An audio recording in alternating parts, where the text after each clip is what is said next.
Chapter 589. This movie is very good. Yes, the special effects are a little ordinary, but the storyline is very good. The soundtrack is even better. I like the theme song and interlude. It's worthy of being produced by Lu Chen. Logically speaking, the special effects are also not bad. The scene where Yen Qixia fights Granny Treyant is very exciting. My chin is mighty. I want to watch it again. Just after 8:30 p.m., a large number of audiences poured out of the Light Shadow Cinema. They came to the lobby in twos and threes, chatting and laughing, making the originally spacious lobby quickly crowded. Some of the audiences who had just finished watching the movie took the elevator or directly took the stairs to leave, but most of them were not in a hurry to leave. Instead, they called their friends and chatted in the lobby. Today was Sunday, the last day of the weekend. It was also the prime time for watching movies, so the business of the newly opened Light Shadow Cinema was very good. There were many audiences who came to watch the movie. Some were waiting in the lobby and some were buying tickets. Suddenly, so many people came out and everyone was talking about the same movie. From the reviews, it seemed that the movie was very good. Such a scene was definitely rare. Therefore, someone asked curiously, "Hey buddy, what movie are you watching?" The person who was asked smiled and said, "It's a Chinese ghost story that has just been released. I strongly recommend it. I'll give it a 5-star rating." "It's really good?" The person who asked suddenly hesitated. He could not help but turn his head and ask his girlfriend beside him, "Why don't we watch this too?" At present, the most popular movie in the cinema was, of course, Battle of Vulcan. However, he had already seen this Hollywood blockbuster, and his girlfriend did not like this kind of sci-fi theme. She had originally planned to watch Our Youth Is Not Lonely. Our Youth Is Not Lonely was a domestic youth inspirational film. It had just hit the major cinemas in the country yesterday, and the box office on its first day had exceeded 10 million. Its reputation on the internet was not bad. His girlfriend thought for a moment and said, "Then let's watch this." The person who asked nodded and turned to the ticket office to buy tickets. However, it was a pity that the tickets for the next few shows of A Chinese Ghost Story were all sold out. This was because there were a lot of online reservations today, and there were not many showtimes in the cinema. Damn. The man cursed gloomily and could only buy tickets for Our Youth Is Not Lonely. Because it was a public place, his cursing was not loud, but even so, Leela still heard him in the crowd. The corners of his lips twitched, revealing a meaningful smile. Li Lu was the general manager of Guangying Cinemas' marketing department. He was thin and unassuming, but he had been in the cinema industry for decades and had a wealth of experience. As the head of the marketing department, he paid a lot of attention to the domestic film market. Before any new film was officially released, he would try his best to understand the relevant information of the film. In the end, he would provide valuable reference for the cinema and even the cinema chain. Guangying Cinemas was a newly established cinema chain. Compared to the top 3 cinema chains in the country, it was still very weak. Because of this, Light Shadow had to have the best service and the sharpest sense of smell in order to establish a territory that belonged to them in this extremely competitive market. Li Li's responsibilities were heavy, and his sense of responsibility was also very strong. Whenever a new film was screened at Guangying, even if it was a film that didn't seem to have much box office potential, he would still pay attention to it on the spot. Simply put, it was to pay attention to the audience's reaction. Today was the first day that Lu Chen's first film, A Chinese Ghost Story, was released in China. As Guangying Cinemas had booked 3 cinemas in advance, Li Lu paid special attention to it. Regarding Lu Chen, Li Lu has a certain understanding. He still admires the young star who has risen rapidly like a comet in the entertainment industry and has both strength and idolatry. Of course, admiration was admiration. Li Lu would not say that he would increase the number of screenings of A Chinese Ghost Story in Guangying Cinemas. He conducted a serious investigation on the screening of A Chinese Ghost Story in Xiangjiang. The results of the investigation were beyond Li Li's expectations. His friends in the same industry in Xiangjiang told him that the box office of A Chinese Ghost Story, of more than 100 million, was completely credible. There was basically no case of buying or fabricating the box office. In addition, the peripheral sales of A Chinese Ghost Story were also not fake. The 40 million plus sales miracle shocked the Xiangjiang industry. It was not that there were no doubts, but that there was no problem at all. Unless the big and small cinemas in Xiangjiang teamed up to fake it, that was even more impossible. At that time, Li Lu was silent for a long time. After smoking an entire pack of cigarettes, he submitted an investigation report and proposal to the higher-ups of the cinema chain. He suggested to increase the screening rate of A Chinese Ghost Story, and to stock up on its peripheral products in advance to deal with the possible hot market. In this document, Li Lu could be said to have staked his reputation. If the cinema chain listened to his suggestion and the results were very different from his prediction, then his future in Guangying would be worrying. Li Lu actually did not need to do this at all. Anyone who had been in the industry for decades should know how to seek advantages and avoid disadvantages. They would not put themselves in a passive and disadvantageous situation. However, Li Lu was gambling. He was betting that the box office of A Chinese Ghost Story would explode. Once he was right, his position in the eyes of the higher-ups of the cinema chain would increase greatly. Li Lu was not a gambler. He was using his keen sense of the market to decisively seize the opportunity. Although the cinema chain did not completely accept his suggestion in the end, the screening rate of A Chinese Ghost Story still exceeded 25% in Guangying, second only to The Final Battle of Vulcan. At least one-third of the display cabinets in the surrounding shops were displaying the peripheral products of A Chinese Ghost Story. Today was the first day of the screening of A Chinese Ghost Story. The surging tide of moviegoers made Li Lu smell a hint of success. The discussions and evaluations of the film from all directions were all increasing his confidence bit by bit. Of course, he knew that many of these audiences were Lu Chen's fans. It was already common for fans to come to the cinema to support the stars. It was far easier for them to get good reviews than ordinary audiences. However, the object of these fans' discussion was not limited to the role played by Lu Chen. There were positive comments about the entire movie's storyline, characteristics, and even special effects. That was not simple. It was a pity that the screening for A Chinese Ghost Story was still a little less. Otherwise, today's box office results would be even better. Li Lu thought to himself as he looked at the surrounding shops not far away. He wondered how much the peripheral products of A Chinese Ghost Story could sell. Chapter 590. In the cinema, Li Lu was observing and thinking. In Beijing, 1,000 kilometers away, in the office of Qinfei Media's headquarters in the New Era Art Center, Lu Chen was also waiting. He was waiting for the box office results of A Chinese Ghost Story on the first day. To be honest, although he had full confidence in his film, when A Chinese Ghost Story was really released, Lu Chen still felt a long-lost anxiety and a little uneasiness. In the face of a strong opponent, he had done his best in terms of film publicity.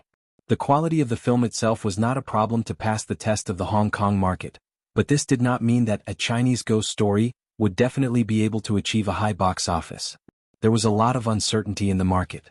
Audiences in different places had different tastes, and there were many factors that affected them to spend dozens of yuan to watch a movie in the cinema. Some films were advertised with great vigor, and the box office was predicted to be very high. The investment cast and special effects were all in place, but the audience did not approve of it after it was released. In the end, it ended up being a failure. There were also some films that were not optimistic about in advance. The publicity was not good enough, but they relied on word of mouth to win countless audiences. As a light and shadow magic film, if one wanted to take out the money from the pockets of the audience, strength and luck were indispensable. The cost of A Chinese Ghost Story had long been recovered, and it had made a good profit through the sales of peripheral products. However, for any filmmaker, the domestic market was the ultimate test of the work. The box office of the movies in Hong Kong was limited, but the potential of the mainland was endless. Lu Chen did not care how much money A Chinese Ghost Story could bring him in the end, but he also hoped that his first movie could be a success in China. That was why he was nervous. Ta-da! There was a gentle knock on the door of the room. Lu Chen, who was sitting in front of the computer and browsing the web, did not look up. "Please come in." The door was pushed open, and a pretty lady walked in with a steaming hot cup of coffee. It was not until the coffee cup was placed on the table that Lu Chen woke up. "Fei-er? Why aren't you resting yet?" It was not his assistant who brought him the coffee but Chen Fei-er. Chen Fei-er smiled gently and said, "I'll accompany you to wait for the results." Lu Chen couldn't help but feel a trace of sweetness in his heart. He didn't pick up the cup to drink the coffee. Instead, he reached out and hugged Chen Fei-er, letting her sit on his lap. Chen Fei-er did not resist and naturally leaned into his embrace. Lu Chen rested his chin on her shoulder and breathed in his girlfriend's familiar body fragrance. The nervousness in his heart disappeared without a trace, and his whole body relaxed. "Are you nervous?" Chen Fei-er asked curiously. When she came in just now, she noticed Lu Chen's expression and could tell what he was feeling. Lu Chen smiled self-deprecatingly and frankly said, "Yeah, I don't know why, but I'm suddenly afraid of failure." Qinfei couldn't help but reach out and caress his face. It's okay if we fail. We can afford to lose. Her impression of Lu Qin was optimistic, strong and calm. It was rare for him to show weakness and fear like this. But it was precisely this Lu Qin that made her feel incomparably real and flesh and blood.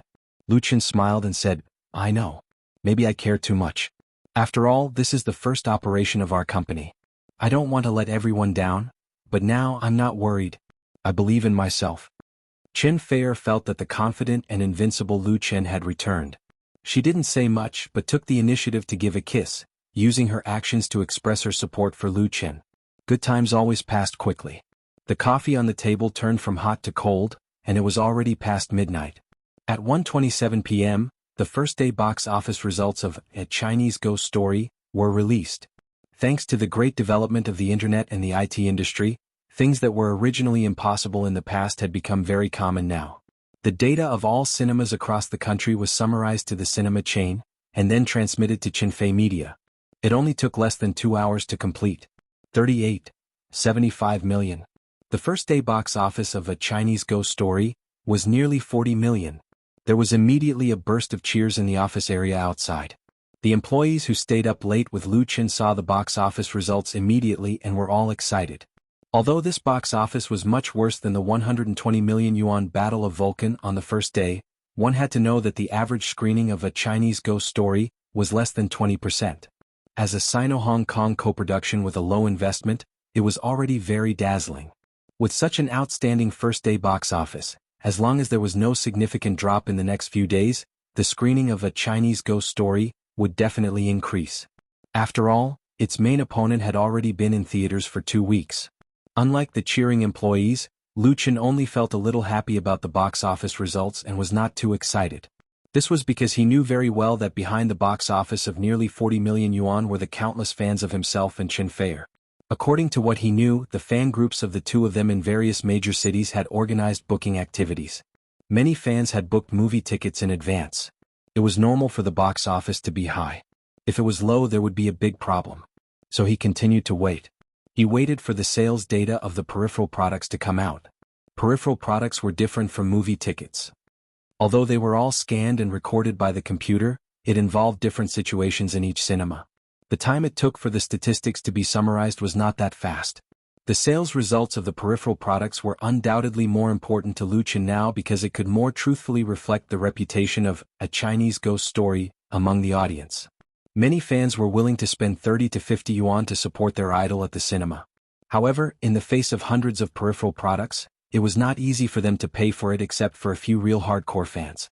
Unless they really liked the movie, liked the story and characters in the movie, they would not be willing to pay for it. Unlike the United States, the domestic market for movie peripherals was not too big, especially for domestic movies. They had almost given up on this market. That was why Wang Xiaoshu thought that A Chinese Ghost Story was faking its peripheral sales. Whether they could prove their innocence or not, the sales on the first day were undoubtedly crucial. Lu Shi came as well. She and Qinfei accompanied Lu Qin to wait for the results.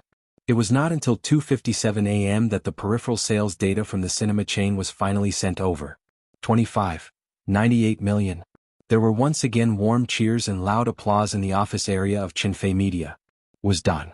The boulder in Lu Qin's heart finally fell to the ground. He could not help but let out a long sigh of relief. This result was even better than he had expected. Chapter 591. 75 million in box office and 98 million in peripheral sales meant that A Chinese Ghost Story had created more than 60 million in sales on the first day. For a movie that had a screening rate of just over 15%, it was already very dazzling. Most importantly, the 98 million in peripheral sales was too beautiful. It did not lose to some popular Hollywood IP blockbusters at all, and the profits were more than the proportion of the box office. In the following movie release cycle, the peripherals of A Chinese Ghost Story could become a golden hen that laid eggs.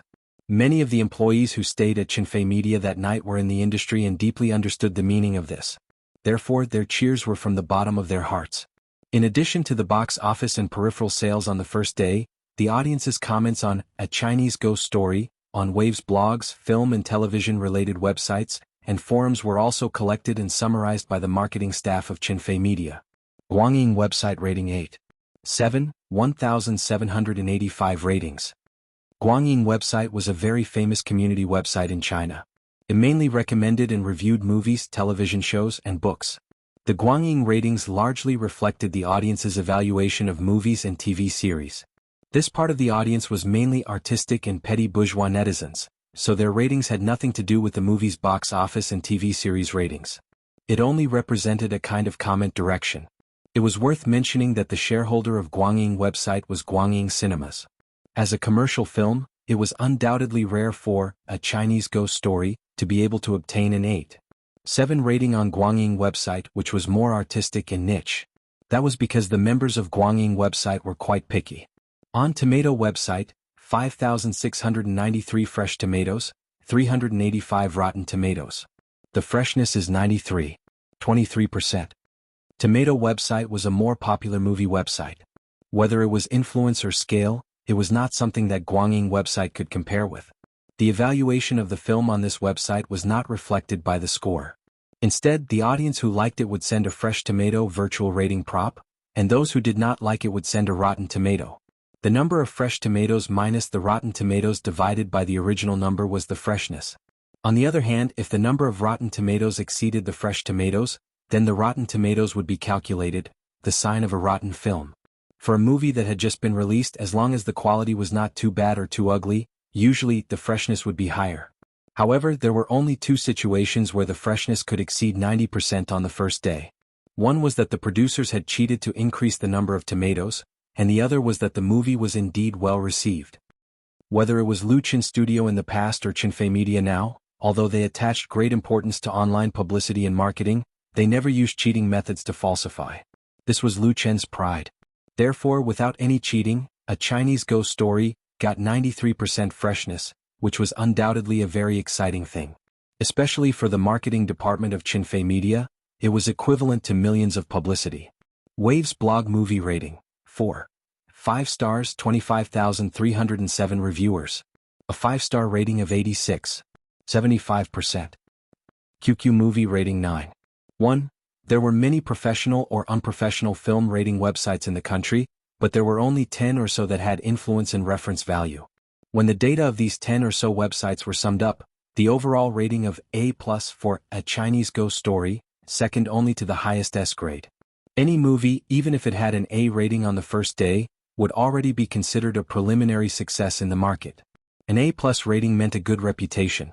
This score, which was calculated by a special software, also represented a strong follow-up market potential. It could affect the number of cinemas and cinemas. Clap, clap, clap. When Lu Chen walked out of the office with Chen Fei and Lu Shi, the employees who had been working hard in front of the computer all stood up. They congratulated and paid tribute to the boss with neat and loud applause. Thank you, everyone. Lu Chen raised his hands with a smile, motioned everyone to be quiet, and then said, "Thank you for your hard work. I believe everyone must be very hungry now, right? I'll treat everyone to a midnight snack." Although it was already 3 o'clock in the morning in Beijing, it was not a problem to find a restaurant to eat at any time, especially in the business district and business district, where there were many businesses that were open all night. Tomorrow, no, it should be today's holiday. After eating and drinking, everyone should have a good sleep. All employees' bonuses this month will be doubled. When Lu Chen said the last sentence, the cheers in the office area almost broke the glass. This kind of atmosphere full of vigor and vitality basically didn't exist in those big companies and groups. It represented the power of prosperity and a strong cohesiveness. A Chinese Ghost Story's first day box office, 38.75 million, peripheral sales, 25.98 million inch, QQ. The rise of a new genre of domestic movies? A Chinese Ghost Story's box office yesterday was excellent, shocking word of mouth. EasyNet. A new record for domestic movie peripheral sales, A Chinese Ghost Story, sells 25.98 million. Movie Express. Unafraid of the pressure of Hollywood blockbusters, A Chinese Ghost Story delivers a good result on the first day. Everyday entertainment. On April 3rd, the second day of the official release of A Chinese Ghost Story in China, many websites, media, and newspapers published review articles, and even appeared on the entertainment headlines of several major websites. In the current domestic film market, the box office of 75 million on the first day of A Chinese Ghost Story was actually not high. In recent years, there were many films with a box office of more than 100 million on the first day. A box office of 30 to 40 million did not have much reporting value at all, unless the film's public relations investment was in place, then they could brag about it with their eyes open.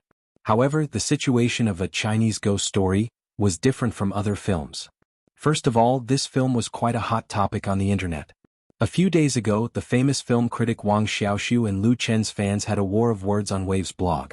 At one point, it was even on the homepage of the hot search list. Secondly, the investment of this film was only 30 million yuan, and its opponent was the Hollywood special effects blockbuster Vulcan, which was currently in the limelight. There was also the failure of the similar film, The Painted Skin.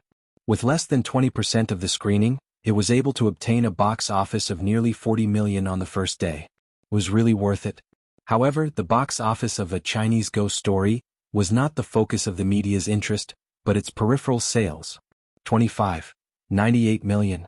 This data was too dazzling, making people unable to look at it directly. They even had doubts. Many people, including many media reporters, wanted to ask, was this real? It was too explosive. Because Vulcan, which crushed A Chinese Ghost Story in the box office, completely lost to this new film produced by China and Hong Kong in peripheral sales. Chapter 592.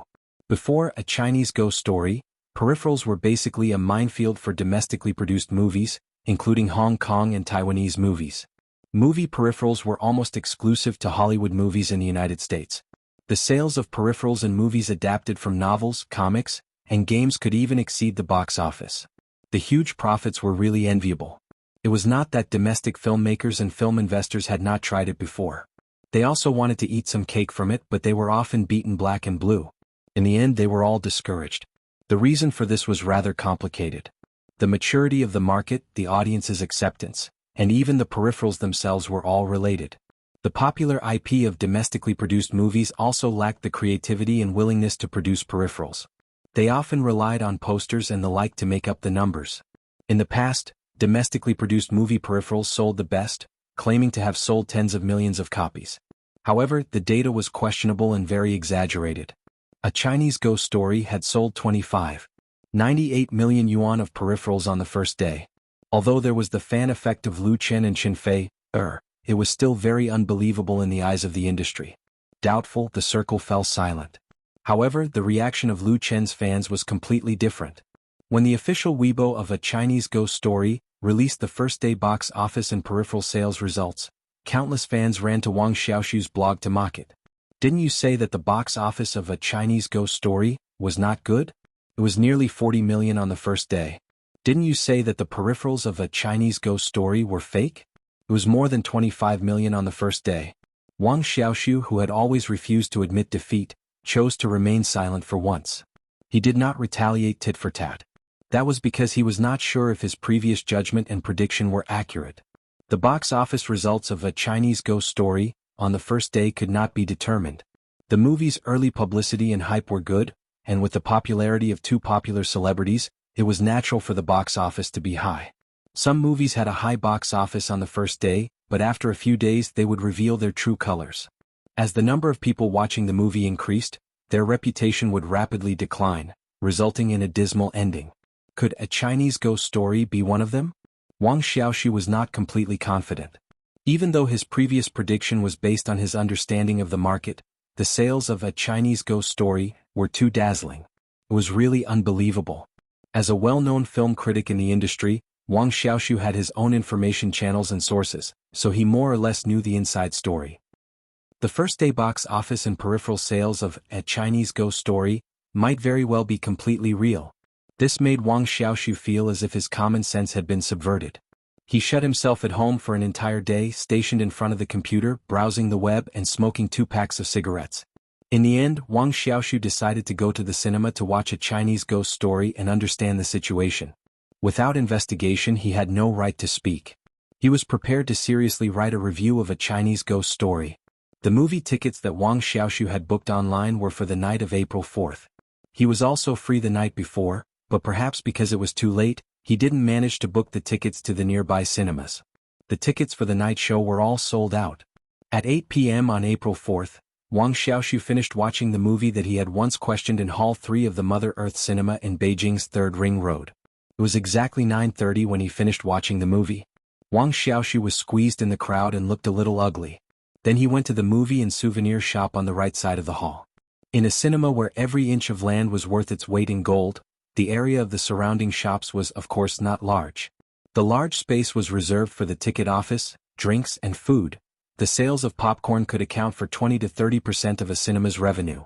When Wang Xiaoxiu arrived, there were already more than 10 to 20 customers in the shop. They were all young people and most of them were couples. The place was filled with large movie posters, and several display counters were filled with all kinds of movie peripherals. There were figurines, sets of accessories, props, costumes, daily necessities and so on. It was a dazzling lineup under the spotlight. Wang Xiaoxiu noticed that the goods on the display counter of the Mother Earth Cinema were almost divided into two parts. Half of them were peripherals of the showdown of Vulcan, such as spaceship models, cartoonish versions of the male and female protagonists, alien monsters and so on. They were full of technology and were quite expensive. It was said that most of the peripherals of Hollywood movies were processed and manufactured in the United States, so these things were basically imported. It was normal for them to be expensive. The other half was filled with peripherals for a Chinese ghost story. There were figurines of different versions of the movie's characters, movie posters, soundtrack albums, and a commemorative set that included accessories. Wang Xiaoxiu even saw a shining sword, the model of Qianxia's magic sword. The sword hanging on the wall was a real thing made of metal. Although it did not have a sharpened edge, it was very well made. The details were as gentle as in the movie. 8 dark red seal scripts faintly appeared on the surface of the sword. Heaven and earth infinite, borrow the power of heaven and earth. Wang Xiaoxiu was very familiar with these 8 words. In the movie, Qixia Yan was crazy and infatuated. When he cast spells, he chanted the incantation, which made people's blood boil. In Wang Xiaoxiu's opinion, Qixia Yan was the most distinctive and dazzling character in the movie, and it had been a long time since such an impressive character had appeared in a domestic movie. He casually picked up a Qixia Yan doll that was placed on the glass cabinet. It was only the size of a palm, but it was made to look lifelike. Its form, spirit, and intent were all in place. It was not inferior to the dolls in Showdown with Vulcan at all. In fact, it even surpassed them in terms of characteristics. Wang Xiaoxiu knew very well that such a thing could not be produced in a day or two. The design, mold, and production all took time. The film had undoubtedly started planning very early on, and its price was only half that of its competitors. How bold! Wang Xiaoxiu secretly sighed in his heart. He put the Qixia Yan doll back, but after hesitating for a moment he picked it up again and walked toward the cashier. 58 yuan was really not expensive and he really liked it. There were already 2 couples lining up in front of the cashier, and they bought more than Wang Xiaoxiu. Wang Xiaoxiu waited patiently. After paying, he did not stop. When he returned home, he put the doll he had just bought on the desk and smoked 3 cigarettes. Wang Xiaoxiu was not a heavy smoker, but he had smoked very fiercely since yesterday. After he finished smoking, the smoke was still lingering in the study. Wang Xiaoxiu seemed to have made an important decision in his heart. He suddenly straightened up and began typing quickly on the keyboard with both hands. On the computer screen, a line of black title text was quickly forming. A solemn apology to a Chinese ghost story. Chapter 593. Some people would try their best to deny, avoid, or simply pretend to be dead when they did something wrong or said the wrong thing. However, some people would apologize openly, even if it might affect their reputation. There were many big V's and small V's on Waves's blog. There were both types of people. The former undoubtedly outnumbered the latter. Some would even rather go to court and lose money than apologize because they were worried that they would lose fans. Wang Xiaoxiu was undoubtedly the latter. He was very good at writing and never easily admitted defeat when arguing with others in his column and blog. However, if he was really wrong, he would not insist on it for the sake of face. At 10:05 p.m. on April 4th, the well-known writer and film critic solemnly apologized to a Chinese ghost story and Lu Qin on his personal blog, which had 1.75 million fans. The reason for the apology was naturally because he had questioned the box office and peripheral sales of A Chinese Ghost Story in Hong Kong on Weekly Movie Talk. It turned out that he was wrong. That was because tonight, Wang Xiaoxiu personally went to the cinema to watch the movie and bought a peripheral product. Without investigation, he had no right to speak. He admitted that he had made a subjective mistake and had a habitual bias against domestic movies. However, he did not expect A Chinese Ghost Story to be so outstanding. In this blog post, Wang Xiaoshu praised A Chinese Ghost Story. He felt that the movie had reached a very high standard in terms of plot, characters, soundtrack, background props, and special effects. Especially in terms of soundtrack and character creation, it could be called a real masterpiece. The peripheral products of A Chinese Ghost Story were not only abundant in quantity, but also of excellent quality. The price was not very expensive. It was both unexpected and reasonable for it to be able to achieve such high sales. Whether it was the movie itself or the peripheral products, the producers had done it with the word heart. In the past decade or so, the domestic film market had continued to be popular. Coupled with the advent of the internet era, film reviews were no longer limited to a few professionals. Online blogs, Tieba forums, and netizens who discussed the film were everywhere. However, in this circle that was neither big nor small, Wang Xiaoshu was undoubtedly an influential film critic. Not only did his film review articles appear on his personal blog, but they were also often published in newspapers and magazines.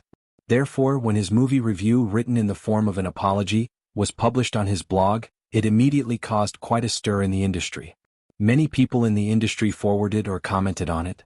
When the fans who had been mocking Wang Xiaoshu saw this, they immediately changed their stance. They liked Wang Xiaoshu's sincere apology and forwarded it in large numbers.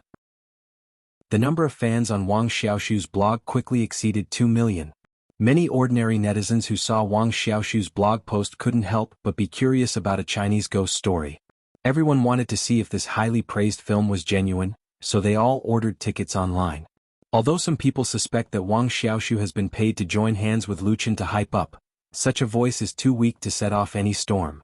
The reason was very simple. It was because the opponent that A Chinese Ghost Story was facing was an imported Hollywood blockbuster, and not a domestic film with a huge investment. Otherwise, the voices of doubt would be at least 10 times louder. Public opinion on the internet could affect reality, especially the reputation of a movie. A Chinese Ghost Story had a box office of 38.75 million on the first day of April 2nd, and it broke through 40 million the next day. On the 4th, it reached 43 million, breaking through 100 million in 3 days. What was even more shocking was that on April 5th, the box office of A Chinese Ghost Story soared to 65 million plus, and the screening rate had exceeded 30%, strongly beating Showdown with Vulcan. Showdown with Vulcan had been released for 2 weeks, so it was inevitable that the box office would decline. However, the problem was that ever since A Chinese Ghost Story was released, its box office had declined very much. Especially on the 5th, it had fallen to 37 million, losing to the 28 million box office of A Chinese Ghost Story. In the words of a certain person in the industry, it was a shock to the eyes of the entire world. Showdown with Vulcan was aiming for more than 1 billion yuan. Its real opponent was originally Lion Pictures' fantasy blockbuster, Legend of the Holy Land, which would be released on April 9th. It was also a Hollywood blockbuster with a huge investment. Unexpectedly, it lost to A Chinese Ghost Story before Legend of the Holy Land arrived. In terms of publicity, scale of investment, and special effects, Showdown with Vulcan could easily crush A Chinese Ghost Story. Such a result was really shocking. On April 6, 7, and 8, the box office of A Chinese Ghost Story continued to rise with the increase in the screening rate, pulling out an extremely dazzling line. On the 8th, the day before Legend of the Holy Land was released, the box office broke 100 million yuan in a single day. For a domestically produced movie, this was undoubtedly a miraculous existence. Although it was not unique, it was definitely the only one in recent years. From April 2nd to 8th, A Chinese Ghost Story was released for a week, and its box office reached 420 million yuan in the first week. The industry fell silent. Many people knew that the investment for A Chinese Ghost Story was only 30 million yuan. The domestic publicity and marketing were basically not much different from this amount. Even if the subsequent publicity investment was included, it would not exceed 100 million yuan at most. The 420 million yuan box office had already steadily earned back all the costs and achieved a considerable profit. Not only that, the peripheral sales of A Chinese Ghost Story had also reached more than 80 million yuan, creating an unprecedented record for domestically produced movies, including Hong Kong and Taiwanese movies. Furthermore, this sales result had Big Battle of Vulcan. A Hollywood blockbuster with an investment of more than 100 million US dollars actually lost to a domestically produced movie in peripheral sales. This was something unimaginable in the past, but it had really happened now. This could not help but remind people of Lu Chen's bold words on his blog, saying that a Chinese ghost story would take in 500 million yuan at the box office and over 100 million yuan in peripheral sales. At that time, other than Lu Chen's hardcore fans, not many people believed him. Many people in the industry even secretly mocked his arrogance, thinking that he had lost his mind. What about now? It was not a problem for a Chinese ghost story to exceed 500 million yuan at the box office. It was not a dream to hit 1 billion yuan, but it had such real potential.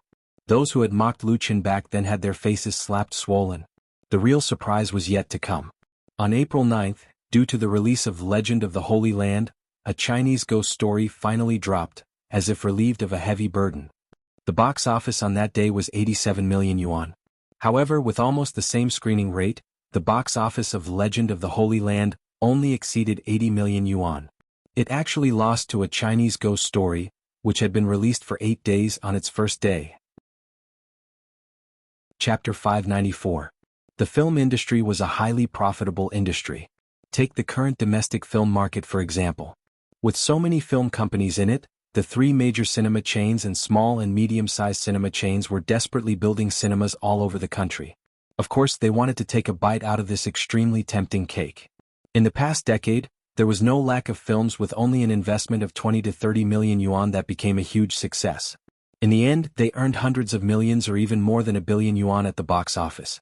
The profits were so high that it was enough to shame the traditional industry. However, if one carefully analyzed these low-budget high box office films, they would discover the secret behind them. They were either young idols or comedies. There were basically no exceptions. Other high box office films came from high investment. Investment of 1 to 200 million yuan was common. Domestic blockbusters were trying their best to approach Hollywood in terms of special effects, which also led to the continuous increase in production costs. As a domestically produced film, a Chinese ghost story had not surpassed everyone at the box office. There were many domestically produced films that had grossed more than 500 million yuan in the first week. There were 7 or 9 examples that could be casually mentioned. However, a Chinese ghost story was a fantasy ghost film with a small investment. The 420 million yuan in the first week made it an extremely special example. It also seemed to have opened a door for its peers in the industry. It turned out that this type of movie could be made like this. A Chinese ghost story did not involve much computer special effects, and the production was rather sophisticated. Many scenes used props and traditional filming methods, but after editing and synthesis, the effect was very outstanding, especially the battle scenes, which could be said to be ingenious. It was much better than those colorful and flashy special effects. And the reason for its success was not just that. The characters with distinct personalities, the poignant and moving love story, the main character's looks, and the impeccable ancient soundtrack formed a classic. That's right, it was a classic. After watching A Chinese Ghost Story, many people in the industry felt that this film was enough to lead the new trend of domestically produced fantasy/ghost films. It was fully qualified to become a classic. On the internet, A Chinese Ghost Story had a high reputation, and its overall rating had been maintained at A grade. Many film critics strongly recommended it on their own blogs, and the entertainment media reported on it. All these factors combined to create the high box office of A Chinese Ghost Story, which had also suppressed its new and biggest competitor, Legend of the Holy Land. Compared to A Chinese Ghost Story, Legend of the Holy Land, which had just been released, had a much worse reputation. This Hollywood blockbuster's box office in North America was lackluster. It had originally wanted to recoup its capital in China, but the audience did not really like it. On April 10th, the box office of A Chinese Ghost Story dropped slightly to 81 million yuan, taking another big step towards the 1 billion mark. On the other hand, Legend of the Holy Land dropped to 47 million yuan.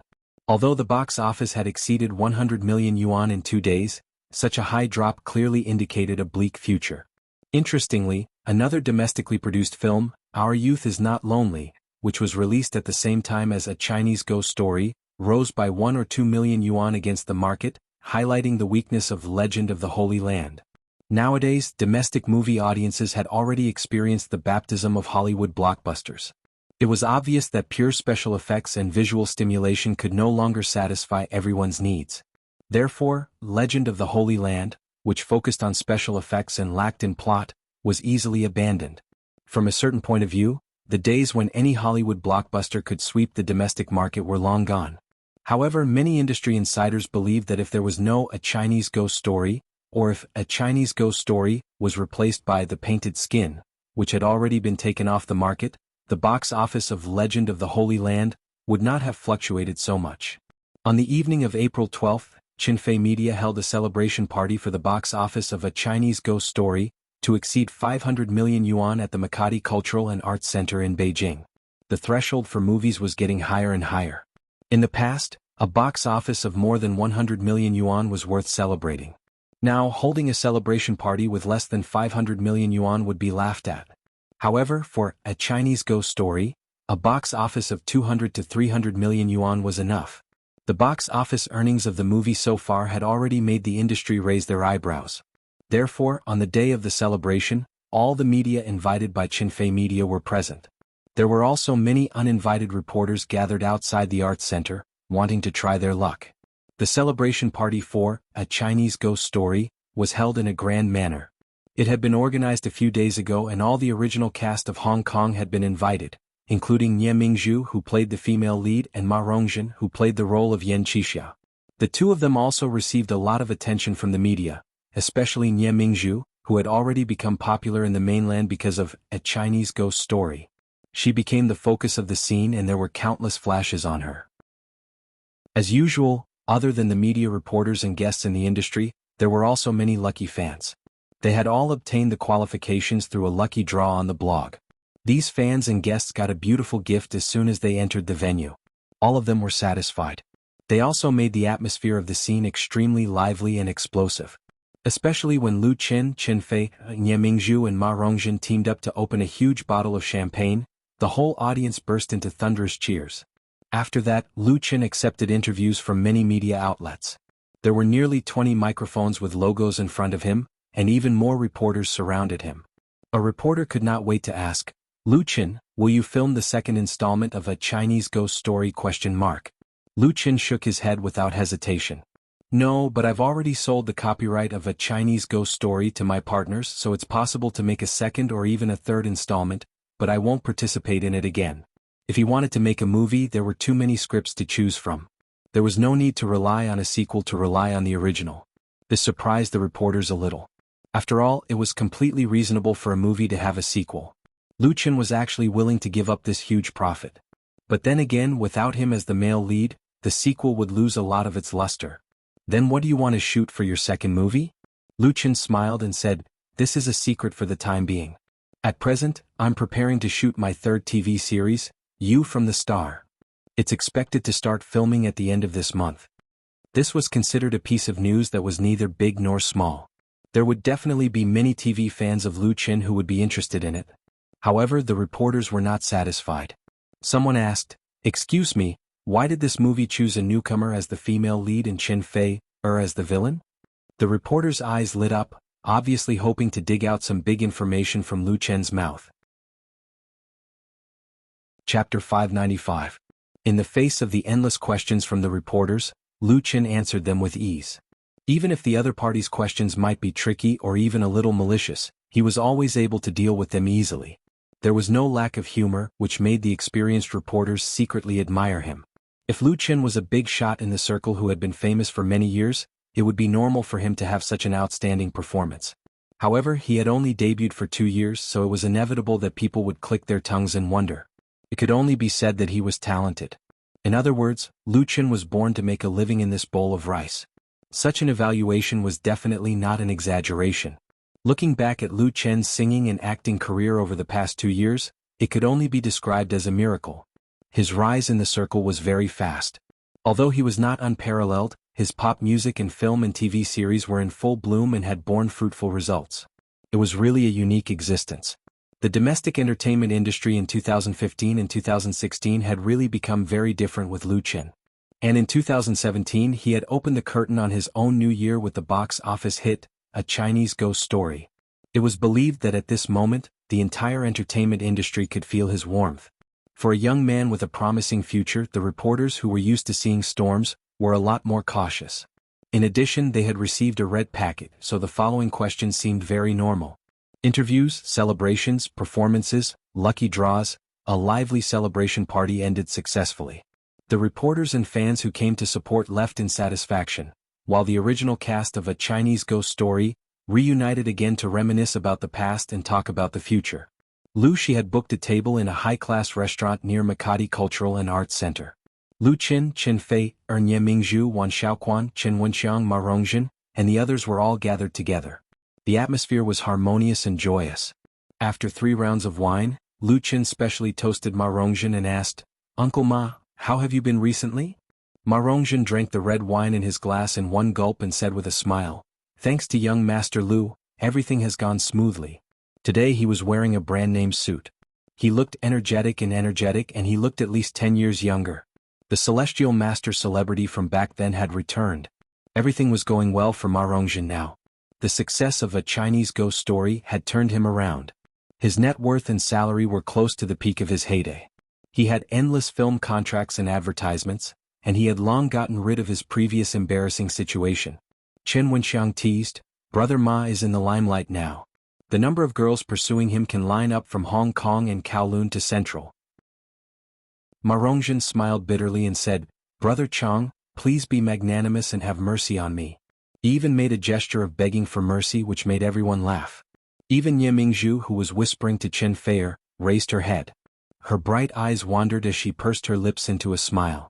Putting aside Lu Qin and Qin Fei, A Chinese Ghost Story had made 2 people famous in Hong Kong. One was Ma Rongzhen, and the other was Nye Mingzhu, who played Nye Xiaoqian. However, unlike the proud Ma Rongzhen, Nye Mingzhu did not choose the path of a rising star after becoming famous. She appeared to be extremely low-key. She did not accept any announcements or advertisements, nor did she participate in shows. She even rarely appeared in public. Many media outlets wanted to interview her, but they were all turned away. She seemed very mysterious. However, this mystery did not damage Nye Mingzhu's popularity in Hong Kong. Her fans were increasing, and many people even named her the #1 beauty in Hong Kong. Therefore it caused a lot of trouble in the circle. However, no matter how much the outside world was buzzing, Nye Mingzhu still did her own thing. She did not look like someone from the entertainment industry at all. However, this time she happily agreed to come to the celebration of the 500 million box office of A Chinese Ghost Story. She even accepted many media interviews. She really gave face. Lu Qin knew through Qin Wenxiang that Nye Mingzhu's family background was not ordinary. Making movies was just her interest. Ma Rongzhen asked, "Young Master Lu, are you really not planning to make a second installment of A Chinese Ghost Story?" He knew that Lu Qin had transferred the follow-up movie rights of A Chinese Ghost Story to his partner Jiayang Pictures, and that he had also received a high-priced contract from Jiayang Pictures. However, in the heart of this veteran actor, he still hoped that Lu Qin would be the lead actor in the sequel. The feeling of working with Lu Qin was really great. Ma Rongzhen knew very well that if there was no Lu Qin, the second installment of A Chinese Ghost Story might have a good box office, but it would be wishful thinking if it wanted to win the same success as the first one. Many people in the Hong Kong film industry said that Yan Qixia was the essence of A Chinese Ghost Story, but Ma Rongzhen knew very well that Lu Qin was the soul of this movie. Hearing Ma Rongzhen's question, everyone turned to look at Lu Qin, including Nye Mingzhu. Lu Qin did not hesitate. He smiled but shook his head firmly and said, "No more." Although they knew the answer, everyone could not help but be disappointed. Most of the people present hoped to work together again, because the sense of accomplishment brought about by shooting a classic was really incomparable. Qin Wenxiang sighed and said, "What a pity." While feeling sorry, he also sincerely admired Lu Qin. One had to know that even many famous directors, after the success of their first movie, would strike while the iron was hot to rush to make a second or even a third movie. They would maximize the value of the successful movie, and even make it to the point where the audience was tired of it. In the history of Hong Kong's film industry, there was no lack of sequels that were made. For Lu Qin to be able to resist such temptation, one could imagine how strong his will was. Once he made a decision, he would not easily change his mind. Often, such people could achieve the greatest success. However, even Qin Wenxiang did not expect that while Lu Qin was refusing, there was something else. He took out the gift bags that he had prepared and handed them to Wan Xiaoquan, Ma Rongzhen, Nye Mingzhu, Qin Wenxiang, and the others. Everyone took them curiously. Nye Mingzhu asked, "What is it?" The square-shaped gift bag was quite heavy, and it was wrapped up nicely. Lu Qin smiled and said, "You will know when you open it." Nye Mingzhu did not stand on ceremony. She directly tore off the wrapping paper and was immediately stunned. Ah, it's a book? This gift bag was a hardcover edition of a novel. It was placed on the cover of the first ancient book, and the words, "The Smiling, Proud Wanderer," were very eye-catching. The Smiling, Proud Wanderer. None of the people present were fools. Holding the set of 5 books in their hands, they all came to a sudden realization. Was this the second movie that Lu Chen was going to shoot? Did that mean that they would have a chance to work together again and shoot another movie together, a martial arts movie? Chapter 596. Wuxia movies were not a new genre. As early as the 70s and 80s, Xiangjiang's film companies had made many wuxia movies, which were quite popular at that time. But in the late 90s, due to the influence of Hollywood action blockbusters, Xiangjiang's local film industry was severely impacted. In order to cater to the appreciation of the new generation of young people, many types of movies, including zombie movies, ghost movies and wuxia movies, gradually disappeared. If someone else wanted to make a wuxia movie, Ma Rongzhen, Chen Wenxiang and others who knew the ups and downs of Xiangjiang's film industry very well, would definitely advise them not to get involved. But Lu Chen was different. Lu Chen proved his strong talent in movies with A Chinese Ghost Story, and A Chinese Ghost Story itself has a certain martial arts element. For example, at the beginning of the movie, the scene where Ning Kaichen met a swordsman killing bandits on the road was really exciting. And this fighting scene was directed by Lu Chen, including the action design. In this aspect, he also had the ability to turn something rotten into something magical. Ma Rongzhen weighed the book in his hand and said eagerly, "I'll take it back and read it carefully. Master Lu, what role should I play in this new movie?" Although he knew that he was too eager to ask, he really couldn't help it.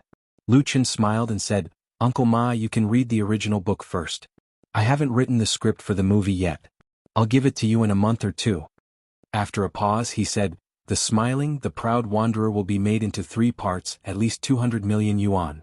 Different from A Chinese Ghost Story, which was adapted from a short story in Strange Tales from a Chinese studio, The Smiling, the Proud Wanderer was millions of words long, and there were more than 5 physical publications. It was basically impossible to condense so much content into a 90-minute movie. The usual way was either to cut a wonderful part of the movie, or to separate it into several parts. Lu Chen had already thought about it. The 3 parts of The Smiling, the Proud Wanderer would be filmed consecutively so as to save money and maintain the quality of continuity. In addition, The Smiling, the Proud Wanderer would be the first film of the newly formed special effects team of Qinfei Media. Ma Rongzhen and Chen Wenxiang looked at each other. Both of them couldn't suppress the excitement on their faces. It was no wonder that Lu Chen wasn't willing to film a sequel to A Chinese Ghost Story. It turned out that his big move was at the back. He didn't want to live off his past achievements at all. His intention was to create the glory of martial arts movies. Ma Rongzhen was even more excited. Since Lu Chen had given him the original novel, it meant that he could choose the roles in it. Furthermore, it was a huge investment. Lu Chen said to Chen Wenxiang, "Uncle Chang, help me find more talents in special effects in Hong Kong. As long as they have real skills and are willing to work in the capital, I'll pay them well." Xiangjiang's film industry was known as the Oriental Hollywood. Although it had declined, it had cultivated a large number of professional talents over the past few decades. The overall strength of special effects production was still stronger than that of the domestic industry. In recent years, many Hong Kong filmmakers had come to the mainland to seek development opportunities, including many animation engineers/senior special effects artists, etc., which had injected vitality into domestic movies. However, talents were hard to come by. These senior talents would either set up their own studios or join big companies. It was very difficult to poach them. On the contrary, it was easier to hunt in Xiangjiang. Chen Wenxiang patted his chest and said, "Don't worry, young Master Lu. I promise to find a few useful people for you." A Chinese Ghost Story won the box office champion in Xiangjiang, and it also made Lu Chen's Xiangjiang Film Studio famous. Chen Wenxiang naturally had the confidence to poach people by relying on this famous brand. In Lu Chen's vision, his Xiangjiang Film Studio was not only the bridgehead for Qinfei Media to establish a foothold in Xiangjiang but also a base for poaching and cultivating talents. With Chen Wenxiang there, he could rest assured. After the discussion, everyone drank to their heart's content until late at night. Chen Wenxiang and the others would not return to Xiangjiang immediately. It was Ma Rongzhen's first time in the capital, so she naturally wanted to stay for a few more days. Nie Mingzhu and Qinfei had an appointment to go shopping together. "You two have such a good relationship now? Back at home in Purple Garden?" Lu Chen smiled and said to Qin Fei, why don't we become sworn sisters? Qin Fei, snorted and said, sworn sisters, do you want to sway left and right and enjoy the happiness of having two people? No. Lu Chen hurriedly complained and his drunkenness turned into cold sweat. I've never thought of it that way. During the screening of A Chinese Ghost Story in Xiangjiang, some unscrupulous media had hyped up the scandal between him and Ye Mingzhu, but it did not cause any trouble. Qin Fei, also knew about it. Qin Fei, giggled and rolled her eyes at him coquettishly. I'm just joking with you. Look at how scared you are. In fact, if Mingzhu is willing, I'm very generous. Although Lu Chen drank a lot, his mind was still very clear. I only need you. Qin Fei, didn't believe him. You make it sound nice. Although she said so, there was still an intoxicating smile on her face. Lu Chen's heart was swayed. He couldn't help hugging her waist and lowering his head to kiss her. You stink. Qin Fei, reached out to stop him and said with disgust, go brush your teeth and take a shower first, or don't even think about getting on the bed. Lu Chen smiled and kissed her despite her resistance. Then he went to the bathroom to wash up with satisfaction. It was a charming night. The next morning he was woken up by the phone on the bedside table. Lu Chen always carried two mobile phones with him. One was used for work and he would turn it off when he was resting. The other was used for friends and family, and it was turned on 24 hours a day. Naturally, it was this one that rang. At this moment, Qin Fei was still curled up in his arms and sleeping soundly. Last night the two of them had a lot of fun. Lu Chen quickly reached out to pick up the phone, for fear of waking up his girlfriend in his arms. Hello. Who was calling him early in the morning? A familiar voice came from the phone. Lu Chen, this is Gao He. When will you have time to come to Hangzhou? Boss. Lu Chen was still a little confused and hadn't woken up yet. What's the matter? Is it important? Gao He laughed on the phone and said, if it's not important, I won't call you. I'll tell you a piece of good news. The games we made have been completed and can be launched at any time. Lu Chen suddenly woke up and said, you mean Happy Farm? Yes. Gao He replied decisively, it's Happy Farm. Chapter 597. Happy Farm is a social, mobile web game based on planting. Users can play the role of a farm owner on a virtual farm, reclaiming land in their own farm, growing various vegetables, fruits, and so on. This idea was put forward by Lu Chen and provided the funds needed for game production and website operation. It was a new internet project in cooperation with Gao He. At the beginning, Lu Chen came up with this creative idea, first of all to fulfill the ill-fated couple of Gao He and Wang Xiaoling, so that their love can blossom and bear fruit. Career is the basis of love. Thus Lu Chen invested 5 million yuan, accounting for 80% of the shares. Gao He and Wang Xiaoling invested 500,000 yuan, accounting for 10%, and the other 10% was used as incentive equity to reward employees who have contributed. With the full support of Lu Chen and excellent creativity, Gao He chose to stay in Hangzhou and start his career with Wang Xiaoling. Wang Xiaoling, the young couple, quickly set up a new company in Hangzhou and recruited people to invest in the production of Happy Farm. As an interactive game that takes into account both mobile and web terminals, Happy Farm is not complicated and can even be said to be quite simple. With sufficient funds and manpower, it can be completed in 2 or 3 months. Gao He took the 5 million yuan invested by both sides, the guarantee of follow-up capital investment from Lu Chen, and the complete creative idea. It can be said that it was clean and full. With a group of like-minded employees, it took less than 2 months to come up with the first version of Happy Farm. However, when he hurriedly handed over the game to Lu Chen for review, he was poured cold water by Lu Chen. Lu Chen pointed out the problems of the first version of Happy Farm, such as the number of vegetables and fruits that can be planted is too small, the props are not rich enough, the interaction is not strong enough, the art design does not meet the requirements of cute, and even the basic color is not attractive enough. Lu Chen understands that Gao He is eager to prove his ideas and the pressure of running the company, but since he has to do it, he must do it to the best. Only things that are seriously polished can have lasting vitality. After Lu Chen's criticism and reminder, Gao He's hot head finally calmed down. He humbly accepted the opinions and suggestions put forward by Lu Chen, settled down and continued to complete the game program, and hired experienced designers to redesign the game background, crops, props, etc. Happy Network was established in September last year, and it has been more than half a year now. Gao He finally came up with the final operating version and confidently reported the good news to Lu Chen. Although separated by the phone, Lu Chen can still clearly feel Gao He's joy and confidence at this moment. He also believes that his boss will not let him down. Then send me a copy of the game app. I'll try it out first. No problem. Gao He quickly sent an app installation file to Lu Chen through Feixin, and the file name showed that it was Happy Farm 1.0 internal beta. According to the plan, Happy Farm would focus on the mobile industry. It would focus on mobile phones and tablets, and would also take into account PC and web pages. The installation file was not large, and Lu Chen's mobile phone was a new model, so it only took 10 seconds to complete the installation. An icon containing the sun and farm elements appeared on the desktop of his mobile phone. He clicked on the icon and the screen quickly turned pure white. A cartoon sun with sunglasses quietly appeared in the upper right corner. In an instant, it emitted thousands of golden rays of light.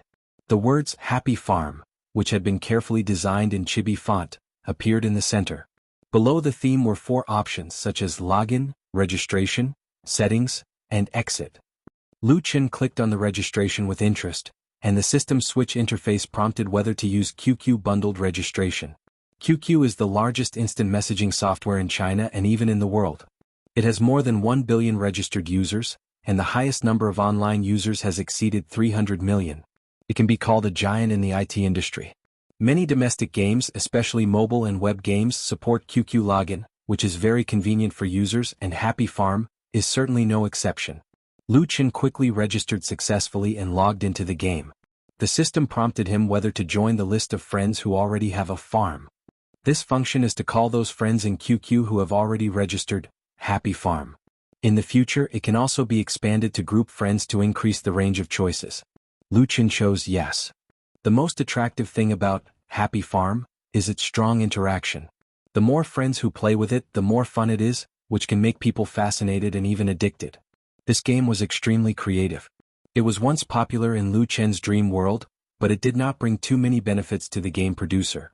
Because when it appeared, smartphones had just begun to develop, and the channel of profit from the web was much narrower. But now that Lu Chen has moved Happy Farm over, there is no problem at all. Nowadays, mobile games are very popular, and a large number of venture capital has poured into it, constantly creating a legend. He is very satisfied with the smoothness of the registration and the design of the transition animation. Although it is a small game, the carefully crafted things are completely different from the shoddy goods. What he needs is quality. The most important thing is that the closed beta version of Happy Farm is very close to the original version in his memory. The degree of finesse is more than that, and the game interface is more beautiful and attractive. The initial players only have 6 pieces of land, and the system gave them the lowest level white radish seeds. Lu Chen opened the friends list and found that there were already 2 friends in it. Needless to say, these 2 friends are Gao He and Wang Xiaoling. Both of them have high levels. Lu Chen selected Wang Xiaoling and opened her farm. He found that the farmland she planted was ripe for harvesting.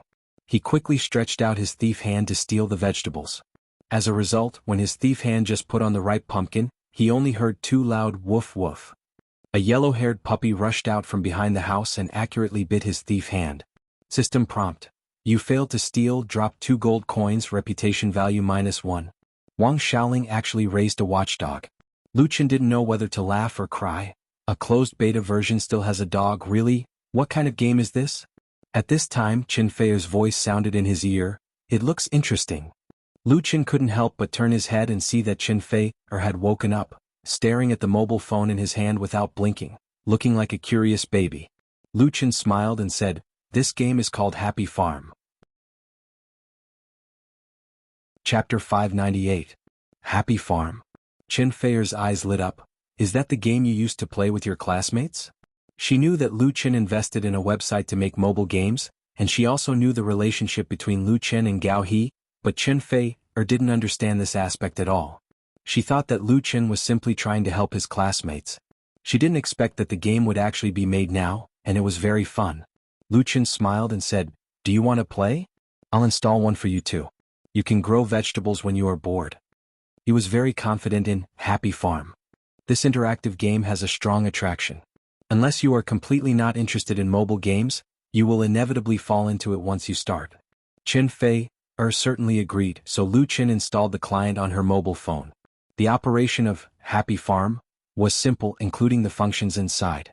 Not to mention an adult, even a few years old child can master it after playing a few times. So with the guidance of Lu Qin, Qin Fei quickly sowed white radish seeds on her farmland. Remember to water them regularly, get rid of insects and weeds. When the time comes, collect and sell them, then buy new seeds and plant them. The extra money can be used to buy new land, tools and advanced seeds.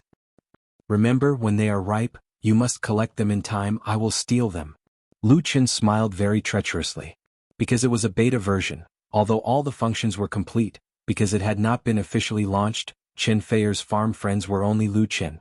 Qin Fei was so smart that she immediately found the loophole in it. Then if I delete you from my friends, will you not be able to steal? What she said was so reasonable that Lu Qin was speechless. Qin Fei laughed and proudly made a victory gesture at him. This is shameless. Lu Qin shook his head helplessly and said, I'm going to Hangzhou. Do you want to go with me? Happy Network was about to go online, and Happy Farm was officially launched. Of course he had to go to Hangzhou to take command. They also needed Lu Qin. Qin Fei put down his cell phone, hugged his waist and said, I won't go. A Chinese ghost story is rushing to the 1 billion box office. One of us has to stay in Beijing. In fact, it didn't matter if Lu Qin went to Hangzhou City a few days later. He had been waiting for more than half a year, so it didn't matter if he waited for 8 or 10 more days. However, a Chinese ghost story had already accumulated a lot of energy at its current stage. It was like a rolling snowball, and as long as it maintained its momentum, it would be able to accumulate a higher box office. Whether he was in Beijing or not did not affect much. Qin Fei was more than enough. After thinking about it, Lu Qin said, all right, the other side is also very anxious. I'll be back in a few days at most. Qin Fei nodded and kissed him on the cheek. They didn't know when it started, but there was a tacit understanding between the two of them. They could understand each other's mood and intentions with a look and a movement. On April 13th, when the domestic box office of A Chinese Ghost Story continued to rush to a new peak, Lu Qin quietly left Beijing with his assistant and flew to Hangzhou in the afternoon. Gao He personally drove to pick him up at the airport. Third brother, you're really fast. Xiaoling said that you might not be able to come. When he saw Lu Qin, he was particularly happy and said, she and I just watched your A Chinese Ghost Story 2 days ago. It was so good. I also bought a set of peripheral souvenirs in the cinema. Lu Qin said with a smile, why didn't you say so earlier? If you had said so earlier, I would have given you a gold limited edition set. Gao He laughed, to increase the sales of your movie. Because of his relationship with Lu Qin, he often watches the entertainment news now. He knows that A Chinese Ghost Story has recently been a great success in China. The box office and the sales of peripheral products have become hot topics in the media. He knows what both mean to Lu Qin. The two haven't seen each other for a while, so they naturally had a good chat. They talked and laughed all the way to the company. The full name of the company established by Lu Qin and Gao He is Happy Digital Interactive Entertainment Company Limited, or Happy Entertainment for short. It mainly operates projects and businesses related to online games and mobile games. Happy Entertainment is located in the new Binjiang IT Industrial Park in Hangzhou. It is known as the entrepreneurial incubator of Zhejiang New Youth. New internet-related companies settle in it and can enjoy multiple support policies from the government. The current Happy Entertainment is still a small company. The office is only less than 200 square meters in size, and there are about 30 employees. But although it is small, it has all the necessary departments, including technology, marketing, customer service, finance, and logistics. When Lu Qin arrived, it was not time to get off work yet. Most of the employees were there. Gao He gathered everyone and said loudly, everyone, welcome our chairman Mr. Lu Qin. The employees immediately applauded hard, and everyone showed an excited look, especially the female white-collar workers in the marketing and customer service departments. Their eyes were shining. Everyone knows that the biggest shareholder of Happy Entertainment is the big star in the entertainment industry, Lu Qin. Many people chose to join Happy Entertainment because of this. It's just that this is the first time everyone has seen him in person, so they are naturally more excited. It's very encouraging. Lu Qin smiled and said, thank you. Everyone has worked hard during this time. Our Happy Network and Happy Farm are about to go online. Thank you for your efforts. I hope that I can work with all of you to turn Happy website into the best gaming website in the country and make Happy Entertainment the top gaming company in the industry. If it wasn't for your hard work and wisdom, we wouldn't have succeeded. You are the most valuable asset the company has. As soon as his voice fell, there was another warm applause in the office area. Gao He added, Our chairman just said that this month's bonus will be doubled. Wow. This time, the morale of the employees directly reached the max. After meeting and talking with the employees, Lu Chen chatted with Gao He in the CEO office. Where's Xiaoling? Where did she go? Gao He said, she went to 7795 headquarters to talk about the platform cooperation. She should be back soon. Lu Chen nodded. 7795 is a well-known web game and small game publishing platform in China. The daily traffic is very high. The company headquarters of this website is in Hangzhou, so it naturally became the first choice website for Happy Farm to promote. But as for how to promote Happy Network and Happy Farm, Lu Chen has his own ideas. The publicity resources he has now are far from what he used to have. Chapter 599. Wang Xiaoling rushed back to the company before work. When she saw Lu Chen, she was naturally very surprised and complained that Lu Chen didn't bring his girlfriend. She is a fan of Chen Fei. Gao He asked about the cooperation with 7795 platform. Wang Xiaoling said that the contract has been signed. When the Happy Network is officially launched tomorrow, they can put advertising on the 7795 website. 7795 claims to have more than 50 million registered members, and more than 10 million daily IP visits. Although the data is definitely fake, the effect of advertising on its platform is quite good. Of course, the advertising fee is not cheap. This time I've brought my men and money with me. In the evening, Gao He and his wife invited Lu Chen to dinner. After a few drinks in the private room, Lu Chen said, "You should be able to get the money tomorrow.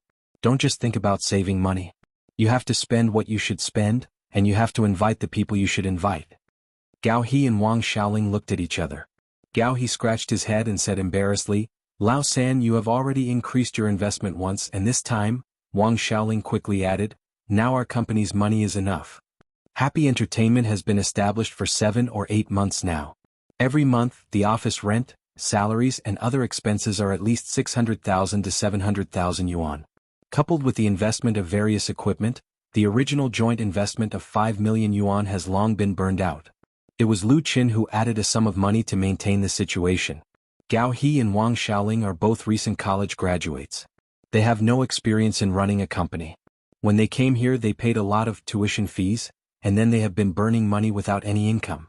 Naturally, the two of them will not be calm. When Lu Chen increased his investment, he did not dilute their shares at all. It remained unchanged at 10%. Now that he wants to invest money again, the pressure on the two of them is very great. Lu Chen smiled and shook his head and said, "Enough? That's impossible." After a pause, he continued, "For this game Happy Farm we have to invest at least 10 million yuan in publicity, and we have to continue to increase it in the future, and then there is the development of new projects. 10 million yuan in publicity fees." Both Gao He and Wang Xiaoling are stunned because Happy Farm is just a small game. It belongs to the leisure virtual business category in online games. The production cost is very low. If it is not developed by itself but commissioned a mature and experienced company to produce it, the cost can be estimated to be saved by half.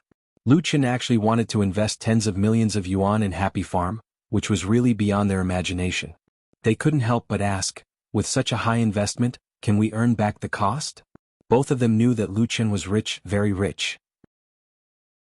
A song could be sold for millions, but such a way of burning money made them feel heartache. Wang Xiaoling's original advertising budget for Happy Farm was no more than 1 million yuan. "I'm confident in Happy Farm and I believe that it can bring us 10 times or even dozens of times more returns. But we can't be satisfied with just 1 or 2 small games. We should have a bigger goal," Lu Chen patiently explained. The memory from the dream world gives Lu Chen a steady stream of inspiration and creativity. After Happy Farm, Happy Entertainment can continue to make Fruit Ninja, Plants vs. Zombies, Angry Birds, and other mobile games that have achieved great success in the dream world.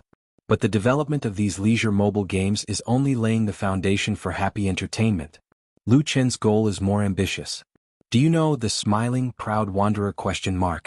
Gao He nodded without thinking and said, "I know. I also bought a hardcover edition and put it at home. It's a wonderful martial arts novel. It's really well written." The Smiling Proud Wanderer is currently a best-selling book in the domestic book market, and it has also set off a wave of new martial arts craze. There are many readers and it has a large number of fans.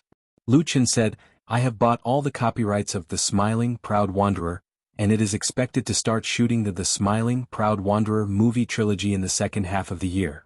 Really? Gao He suddenly opened his eyes wide and showed a look of surprise. That's great, you must play Ling Hu Chong, right? Lu Chen smiled and said, we'll talk about this when the time comes. I won't hide it from you. The investment of these 3-inch The Smiling, Proud Wanderer reaches at least 200 million yuan. It will be the most important project I will operate this year. Gao He said sincerely, it will definitely succeed. Wang Xiaoling, who was sitting next to him, asked thoughtfully, Lu Chen, are you also going to adapt The Smiling, Proud Wanderer into a mobile game? Compared with Gao He, who likes to study technology more, Wang Xiaoling's mind is much more flexible, and after more than half a year of sharpening, she has shown a certain talent in business, so she is keenly aware of Lu Chen's intentions. Yes. Lu Chen clapped his hands and said, not only mobile games but also real online games. If it was said that when Happy Entertainment was first established, Lu Chen mainly wanted to help the couple in front of him, but now his thinking about the development of Happy Entertainment has been broadened a lot. Happy Entertainment can be completely integrated into his big IP plan, sharing the two major parts of the IP adaptation of games and anime, especially the game is a very important part of the plan. A movie takes 1 billion yuan in the domestic box office, divided into 3 or 400 million yuan, after deducting the cost and taxes, it will only be about 1 or 200 million yuan. But a well-produced and strong online game can easily make more than 100 million yuan a month, as long as it doesn't mess around, it is simply a hen laying golden eggs. Of course, this industry is also extremely competitive. Lu Chen's plan is to start with a small game like Happy Farm, so that Happy Entertainment can continue to grow and move towards the highest goal. Happy Entertainment's current territory is too small, and we will definitely move to a new place in the future. We need to recruit more professional talents, animation design, game planning, development engineers, programmers, art designers. Lu Chen said with fervor and assurance, that's why I said that the money in the company's account is not enough, and Happy Farm needs a process from online operation to realization of profits. We can't waste time here. Gao He and Wang Xiaoling had nothing to say. According to Lu Chen's goal, spending tens of millions isn't a lot. There was a huge difference between Happy Farm and the Smiling, Proud Swordsman online game, including mobile games. The latter required a lot of manpower and resources to develop. Thinking that the two will still own 10% of the shares of Happy Entertainment in the future, it feels like a dream. Lu Chen raised his glass and smiled, don't think too much about it now, come, let's drink to success. Tomorrow is the day that Happy Farm is officially launched. Chapter 600. At 6:30 in the morning, Gao He woke up from his sleep on time. When he was in college, he played games very late at night and often woke up at 8 or 9 o'clock during the day. His life was peaceful and comfortable.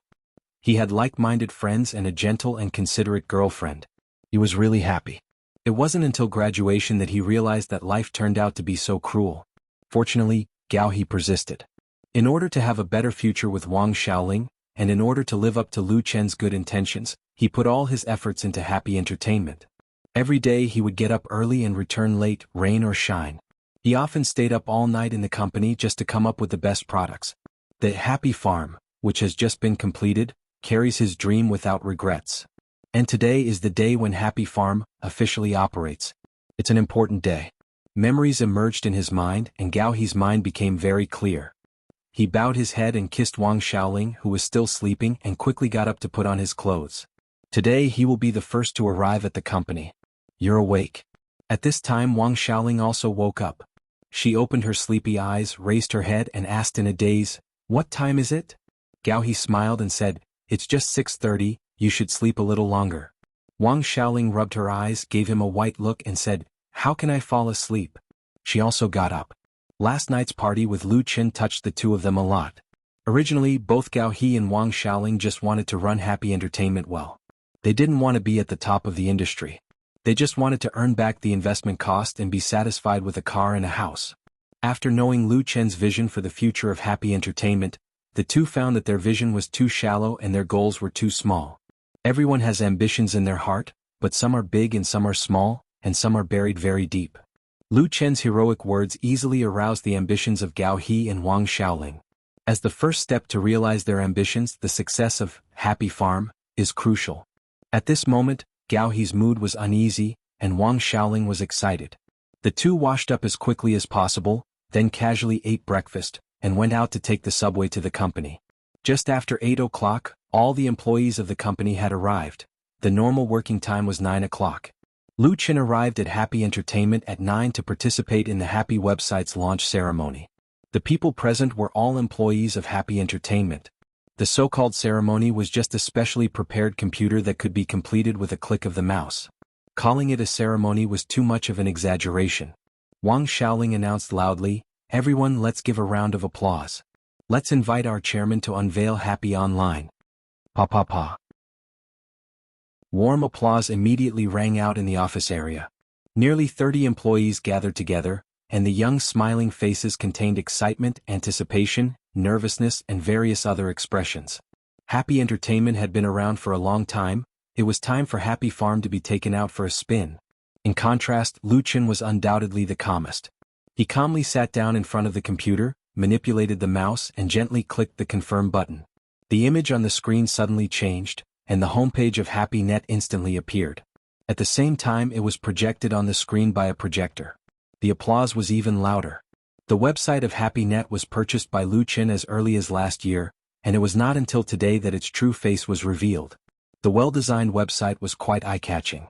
The overall style was simple and lively, and the main Happy Farm was placed in the most eye-catching position. Happy Farm 1.0 mobile version, tablet version, web version, and even TV version could be downloaded on the website. All versions were interconnected, and the advantage of QQ platform was used to expand customers. The game itself was completely free, but the game store provided paid props, and the profit was realized by selling props. Unlike mobile games and web-based games that ran away after making a profit, the paid props of Happy Farm did not seriously damage the game balance. For example, there were tools for automatic watering and weeding, but there were no automatic harvesting at a fixed time. Because automatic harvesting at a fixed time would destroy the balance, it would make the players who wanted to steal vegetables lose the fun. Another example would be a puppy that could guard the house. There was a probability that it would bite a thief. It wasn't like having a dog could sleep peacefully. At most, it would only reduce the probability of being stolen. The dog food was charged. A bag of dog food could be fed for 10 days for 1 yuan, and it was only 3 yuan a month. If you don't buy dog food, then the puppy will run away. It was believed that most of the dog users would be happy to pay a little money. The dog itself was designed to be very cute, and there were many breeds to choose from. Don't look at the low value of 3 yuan to feed dog food for a month, but if the number of users goes up tens, hundreds, or even tens of millions of players online, it would be very considerable, not to mention there were other props. User service and anti-cheating must be done the best. After completing the small ceremony of HappyNet, Lu Qin said to Gao He, "Don't be afraid to spend money. For an interactive game like Happy Farm, if the user scale and influence were small, it would be no different from other small games, and no one would be willing to spend effort to create a plugin. But if the impact was large and the number of users reached millions or even tens of millions, it would be completely different. Plugins were the destroyers of the game balance. Although the country has corresponding legal penalties, it is impossible to completely eliminate it. They can only rely on themselves to control the attack. If the plugin is allowed to run rampant, the paid props will not be sold at all. It is undoubtedly a fool's dream to want to recover the cost and realize profits. Many games are ruined by the plugin." Gao He patted his chest and said, "Don't worry, in terms of technology, I have invited a top master." In terms of technology, Lu Qin is very confident in Boss Gao. He said that it was a top master, so it must not be wrong. "That's good." Lu Qin smiled and said, "You don't have to worry about the game's publicity. I will take care of it." In today's era, it is no longer the era where good wine is not afraid of deep alleys. The real good wine needs to be put on the street and shouted hard to realize its value. Publicity and promotion are advertisements that throw money, but not all publicity needs to spend money. Reasonable use of their own resources, often with only a little money or even no money, can still achieve good results. In Lu Qin's mind, he already has a good idea. Chapter 601. The domestic film market was very hot in April. There were 2 Hollywood blockbusters and many new domestic films. Among them, the American Superstar Pictures had invested $170 million to shoot the sci-fi blockbuster Battle of Vulcan. Its domestic box office had exceeded $1 billion, which was an impressive result. However, in April, Battle of Vulcan was definitely not the biggest winner. The Sino-Hong Kong co-production, A Chinese ghost story, which was released on April 2nd, opened low and opened with a 15% screening rate. By the 20th, the box office had also exceeded $1 billion, and it was only a matter of time before it surpassed Battle of Vulcan. At the same time, A Chinese Ghost Story had also set a record of $125 million in peripheral sales. This not only set the top record for peripheral sales for domestic films, but it also left most of the imported Hollywood blockbusters behind. At the same time that it won high box office and peripheral sales, A Chinese Ghost Story continued to receive good reviews on the internet. The rating on Guangying website was always above 8, and the freshness rating on Tomato website was not lower than 85%. Discussions about this movie had become a trend on blogs and BBS forums. Domestic filmmakers suddenly realized that, in addition to burning money to shoot high-budget special effects blockbusters and youth idol films, films that combined fantasy, ghost, romance and other elements could also be so successful. This brought about a few rather interesting phenomena. In the book market, the sales of Strange Tales from a Chinese studio soared, and they even ran out of stock, causing many publishing houses to rush to print it. There were also many famous screenwriters in the industry who had received invitations from film companies and entertainment media companies to adapt the stories in Strange Tales from a Chinese studio. There were close to 500 short stories in Strange Tales from a Chinese studio. The famous ones included Lianqing, Pe, Fragrant Jade, Little Xia, etc. The Painted Skin, and Nie Shaoqian were two of them. These fantastical stories vividly expressed the longing and desire of young men and women for free love. The characters in the stories were vivid, the plots were bizarre, the structure was rigorous and ingenious, and the writing style was concise and exquisite. It could be said to be the pinnacle of classical short stories and was very suitable for film adaptation. With a successful example like A Chinese Ghost Story, those sharp-witted investors naturally had their eyes on this collection of novels from the Qing dynasty. It was estimated that there would be many film adaptations released this year and next. The author of Strange Tales from a Chinese studio, Hu Songling, was from the Qing dynasty. He would not have any copyright requirements, so the cost of the adaptation could be said to be very low. As long as they followed the same pattern as A Chinese Ghost Story, they would be able to follow the trend and make some money. At this time, everyone also habitually ignored the huge investment but box office failure, Painted Skin. The brilliance created by A Chinese Ghost Story made the newly established Qinfei Media a hit. Lu Qin and Qinfei also gained more popularity because of this. Their blog fans both exceeded 50 million, and their status in the circle rose again. Among the artists in the entertainment industry, movie stars had the highest status. The truly top-notch big shots basically all had movie accolades to their name. Some had achieved box office success, while others had won awards at the International Film Festival. The only thing that Lu Qin and Qinfei lacked was actually these movie awards and honors. If the two of them could be crowned Best Actor and Best Actress, then they could be considered to have reached the peak. Qinfei's subversive role as the villain boss of A Chinese Ghost Story had also become a topic on Waves's blog. Many fans praised her breakthrough in acting, but at the same time, they complained that she was not the real female lead. At 8:15 p.m. on April 20th, Qinfei suddenly updated her blog. In the blog post, she posted a picture of a blue sky and white clouds, and the sun shining brightly. In front of a cartoonish farm, there was a farmland filled with green plants, and there was an extremely cute puppy squatting beside it. If one only looked at this picture, which looked like an illustration from a children's book, everyone would definitely be confused and would not understand what it meant. At most, they could only judge that this was a screenshot of a web page game. Below the picture, Qinfei added a line of text, warning someone, "If you steal my vegetables again, I'll let the dog bite you." Behind the exclamation mark, there was also a cute emoji representing anger. Qinfei's blog had more than 50 million fans.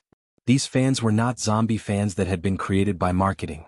Although there were definitely a large number of silent accounts, the number of active users was still very considerable. This can be seen from the number of reposts and likes of her usual blog posts. Ordinary sharing of feelings or selfies can easily get millions of likes and hundreds of thousands of comments. Therefore, when her blog post was published, it immediately attracted the curiosity of countless fans. Who provoked my Fei? Destroy him. What kind of game is this? It looks very interesting. 5:55, my Fei has also degenerated into a blog marketing promotion. Someone? Who is that someone? Could it be my Chin? Haha, my Fei is so cute. It must be Lu Qin. Hurry up and let the dog bite him.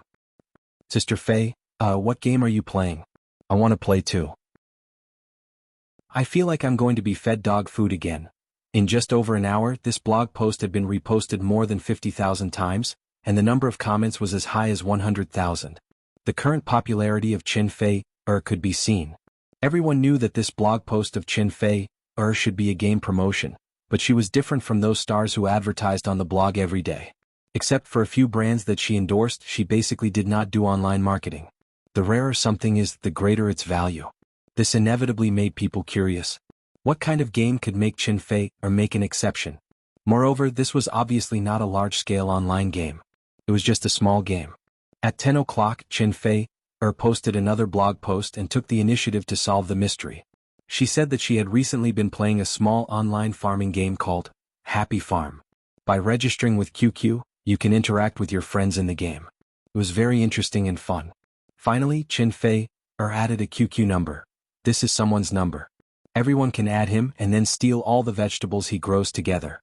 After the exclamation mark, there was a sinister expression. This time the fans immediately exploded. Someone was obviously Lu Qin. Lu Qin's personal QQ number was actually published by Qin Fei. Everyone didn't care whether it was game marketing or not. One after another, they added Lu Qin's QQ number. It was directly approved as soon as they added it. There was no need to apply for verification.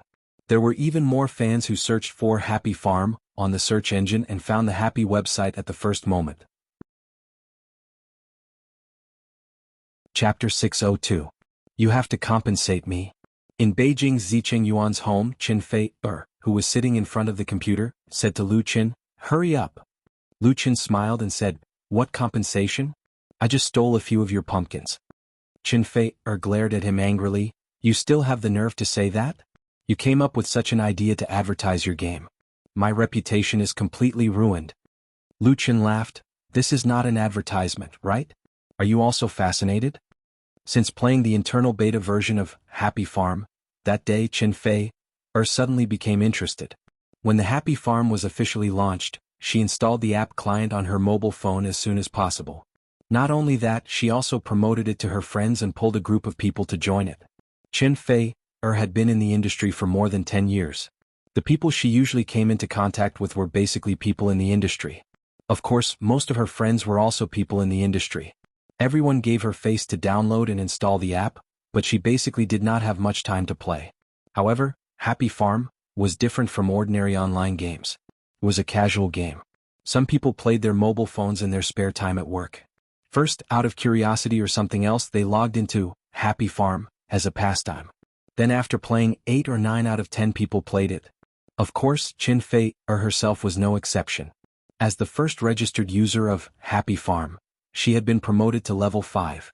The number of farmland had doubled. When she had time, she would take out her mobile phone to sprinkle water to kill insects. Of course, there was also the fun of stealing vegetables. The 2 blog posts she had previously posted were the game marketing methods that Lu Qin came up with. With the help of their huge fan base, Happy Farm was quickly promoted.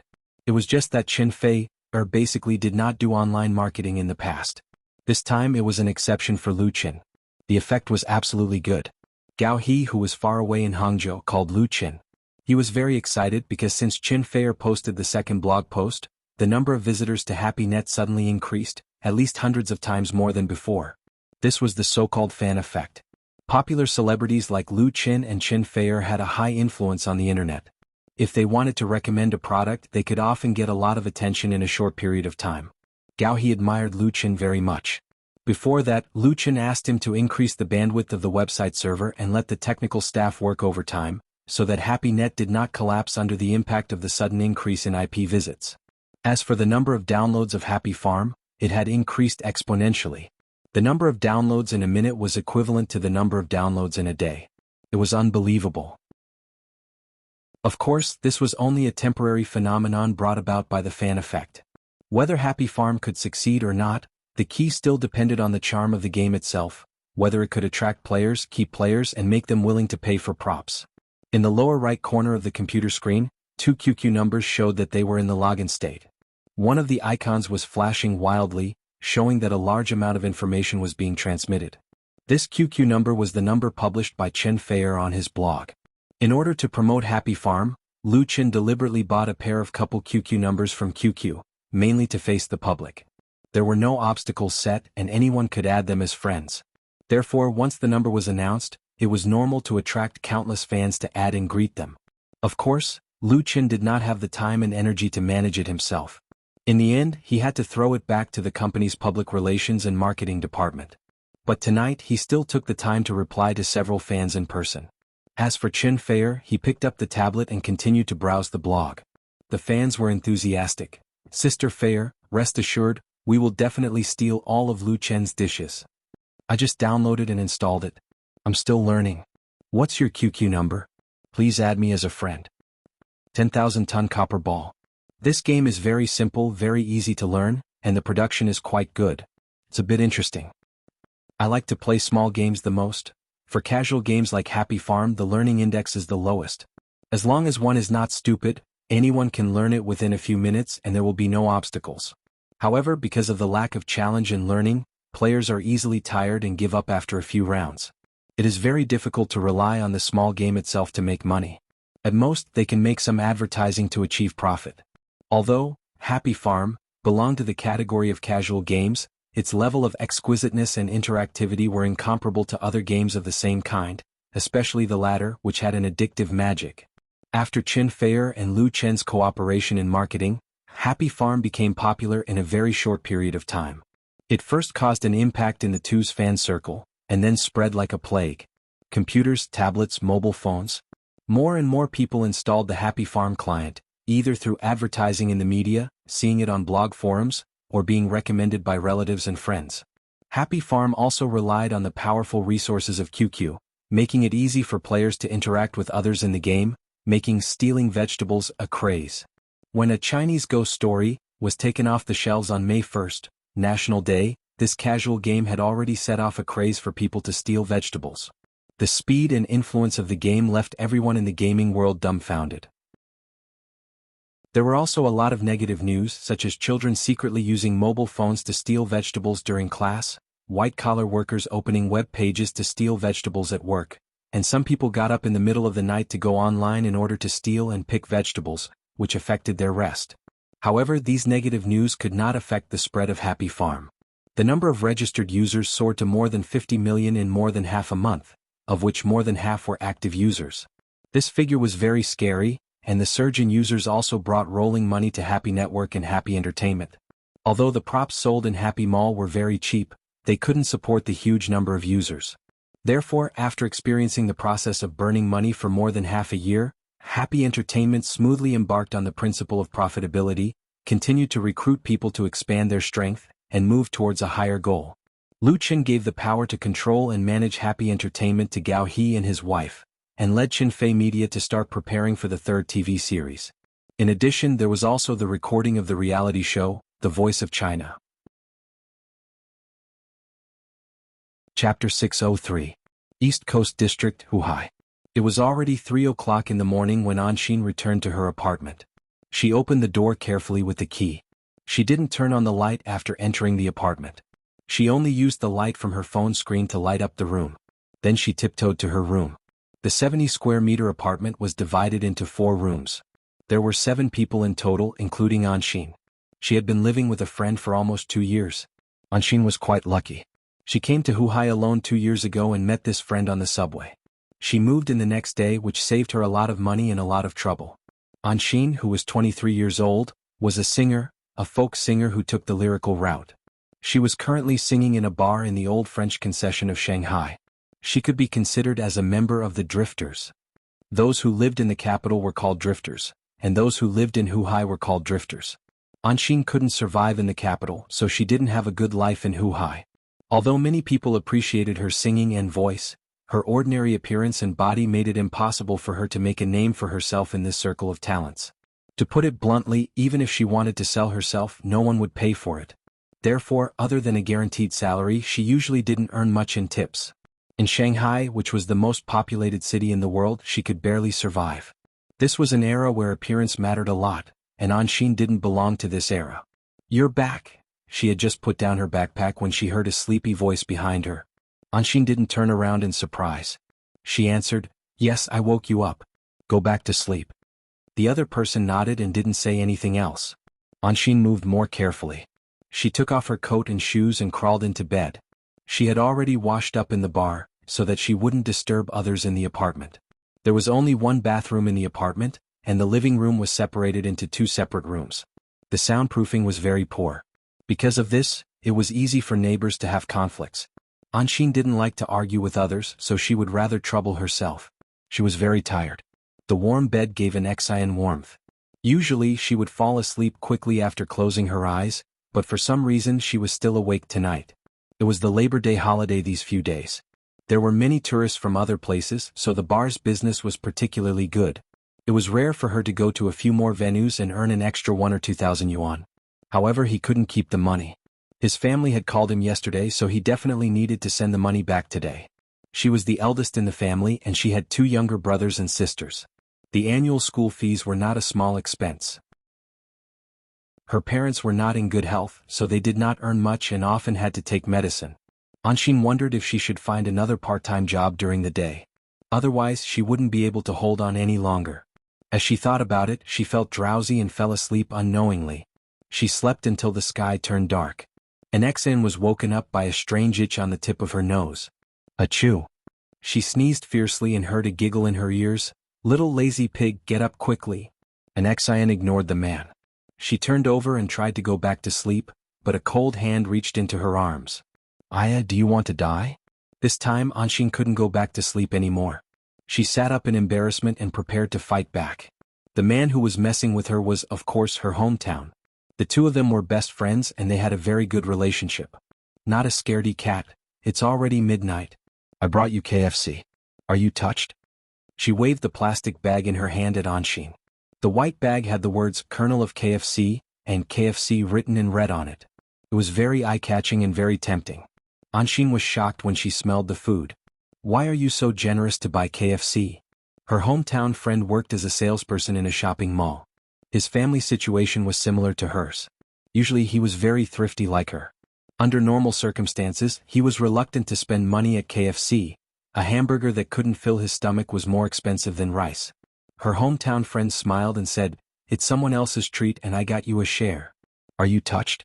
Give yourself to me. As long as you like it." Anshin happily took the bag of food and winked at her friend. "I'm yours today." Her friend had goosebumps all over her body and said, "It's too numb. I don't have the luck to enjoy it." The two of them chatted and laughed and even shared the chicken wings. Anshin sat on the bed until she was full and was satisfied. "You'll stay here with me? Don't you need to go to work in the afternoon?" Her hometown friend nodded and said, "I'll take the afternoon off. I'm so tired these few days." "Oh right." She took out her phone and fiddled with it for a while, then said, "I saw a singing talent show called The Voice of China online today. They said that they'll start auditions nationwide tomorrow. There's an audition venue in Shanghai. Do you want to go and try it out?"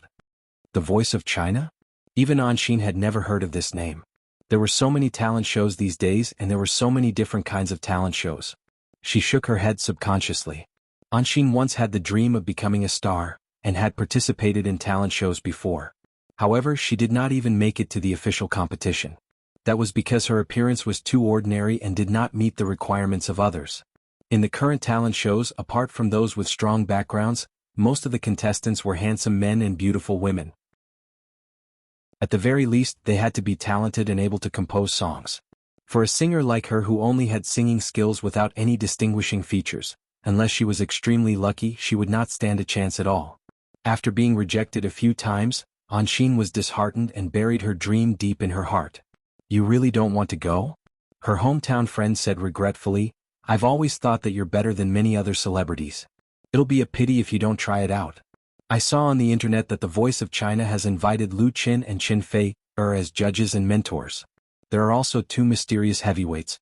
Don't you admire Lu Qin a lot?" "Lu Qin?" Anshin was shocked. "Are you serious?" Among all the singers in the country, Anshin's favorite and idol was Lu Qin. She could basically sing all the songs composed by Lu Qin. Some of the folk songs that she covered were quite popular in the bars. She had always thought that Lu Qin was the most outstanding singer and composer in the country. If Lu Qin was the judge, why did she not know about this talent show? Her friend extended her phone to Anshin. Take a look for yourself. Anshin could not help but widen her eyes. Her attention was immediately focused on the small phone screen. Chapter 604. No matter how ordinary a person is, they have their own dreams. Anshin's dream was to stand on a dazzling stage and sing for thousands of audiences. Ever since she embarked on the path of being a singer, this dream had always been in her heart. Sometimes it would surface, perhaps buried deep, but it had never really been extinguished. It was just that the ruthless reality had always been the crusher of dreams. Anshin was very ordinary. Her path as a singer staggered in the dark, unable to see any light ahead. Anshin liked and admired Lu Qin because Lu Qin used to be like her, a bar singer at the bottom of the society, but with his own efforts and talent, he stood out and eventually became a big star in the limelight. She hoped that one day she could be like Lu Qin, but she also knew very well that she did not have Lu Qin's talent. Nor did she have Lu Qin's looks. However, when she heard from her best friend that Lu Qin would be a judge for The Voice of China, the dream hidden deep in her heart suddenly surged, giving Anshin an indescribable desire. She should give it a try. What's the harm in giving it a try? Maybe this show would be different from others, maybe she could see Lu Qin in person. She bit her lip and carefully browsed the content of the web page that had just been opened on her phone. It was the promotional advertisement for The Voice of China. The Voice of China was co-produced by Zhidong Satellite TV and Star Factory Media. The national audition was held from May 4th to 12th. The audition locations included Beijing, Huhai, Hangzhou, Shaoqing, and Shanghai. There was no division. The singers who passed the audition would participate in the official mentor audition in Hangzhou on May 15th. Star Factory Media announced on its official website and Weibo that the 4 celebrity mentors of The Voice of China were confirmed to be Lu Qin and Qin Fei, while 2 other heavyweight mystery guests would be announced in the near future. Domestic variety show audiences were already used to this kind of method of whetting their appetite, but just the participation of Lu Qin and Qin Fei gave The Voice of China a very high starting point. At present, in the domestic pop music industry, this perfect couple was so popular that few big stars could compare with them. Last year, both of their new albums achieved great success, and Qin Fei's position as the queen of music was unshakable. Not only did they have a singing career, but they also expanded in the film and television industry. Their blog fans added up to more than 100 million, and they were in the limelight in the entertainment industry. Most importantly, Lu Qin had a good reputation in the industry as the golden touch. If he wanted to support someone, he could easily do so. There were already many examples to prove this. Just this mentor alone was enough to tempt countless singers. Anshin was no exception. What are you thinking about? Hurry up and sign up. Her best friend urged. It would be a pity to miss this opportunity. Anshin held her phone and nodded. She opened the registration bar with a trembling finger and filled in her registration information on the new page. Finally, she clicked confirm. China's Voice's preliminary audition supported both phone and online registration. Once the registration was successful, the officials would assign a contestant number and the time for the audition. So all an XN had to do now was wait. You can definitely do it. Her best friend encouraged. I believe that Lu Qin is not the kind of person to judge a book by its cover. You will definitely like your singing. Anshin's eyes teared up and she suddenly hugged her. Xiaowen, thank you. She did not have many friends in this unfamiliar big city, and Xiaowen was her best friend. When she was at her lowest point, Xiaowen took her in and gave her a place to stay. Although it was small, it was warm. Xiaowen was stunned for a moment, then hugged her back and said, What are you thanking me for? We're from the same hometown.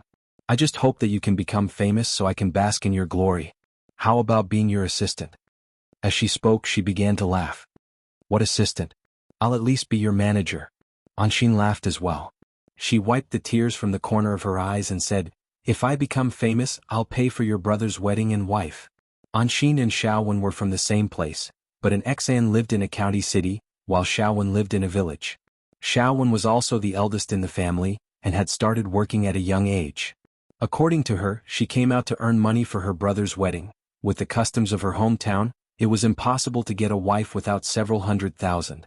Both of them were in the same boat and so they became good friends. Xiaowen smiled and said, Then it's a deal.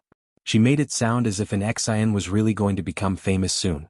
In fact, both of them knew very well that without a good background and outstanding looks, the chances of an Xian becoming a celebrity were really too low. Unless a miracle happened. However, if a person did not have a dream, What difference was there between them and a salted fish? That was the dream of two ordinary girls. Beep beep, right then Xiao Wen's phone suddenly rang. She looked at it and was surprised. There's a message. There really was a message. It was an official reply from China's Voice.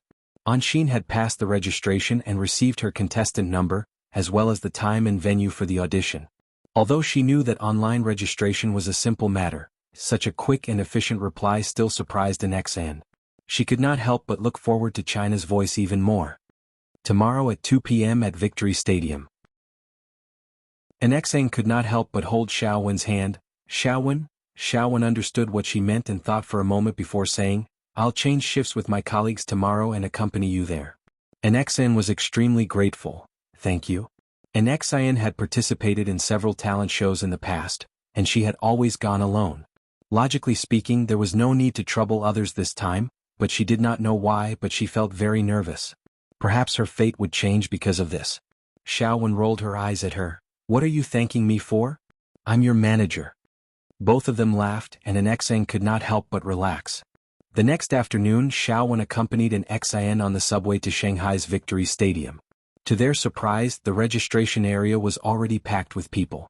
There were countless singers participating in the audition, and it was a lively scene everywhere. Many of them were carrying guitars. Not far away, a huge poster of China's Voice was hung on the outer wall of the stadium. A large hand holding a microphone was raised high, giving off a strong visual impact. An stood in the bustling crowd. Her dream was about to become a reality. At that moment she had no idea what the future held. Chapter 605. Chief Lu, you are so unkind. Beijing New Era Art Park, Qinfei Media Headquarters Art Director Office. A middle-aged man said to Lu Qin in a strong tone of dissatisfaction, Such a good thing, why don't you cooperate with our Beijing television? Although Lu Qin is the legal representative of Qinfei Media and owns 45% of the shares, his position in the company is the art director. The chairman and general manager of the company are held by Qinfei and Lu Shi respectively. Due to the purchase of the house originally rented by Yu Jizhong's studio, Qinfei Media, which now occupies the entire building, has an operating area of 1,800 square meters, so Lu Qin has also changed to a more spacious and comfortable workspace. Lu Qin brought a cup of coffee that had just been mixed to the other party and said with a smile, That program was made by a friend. She chose to cooperate with Zhidong Satellite TV, so I can't say no.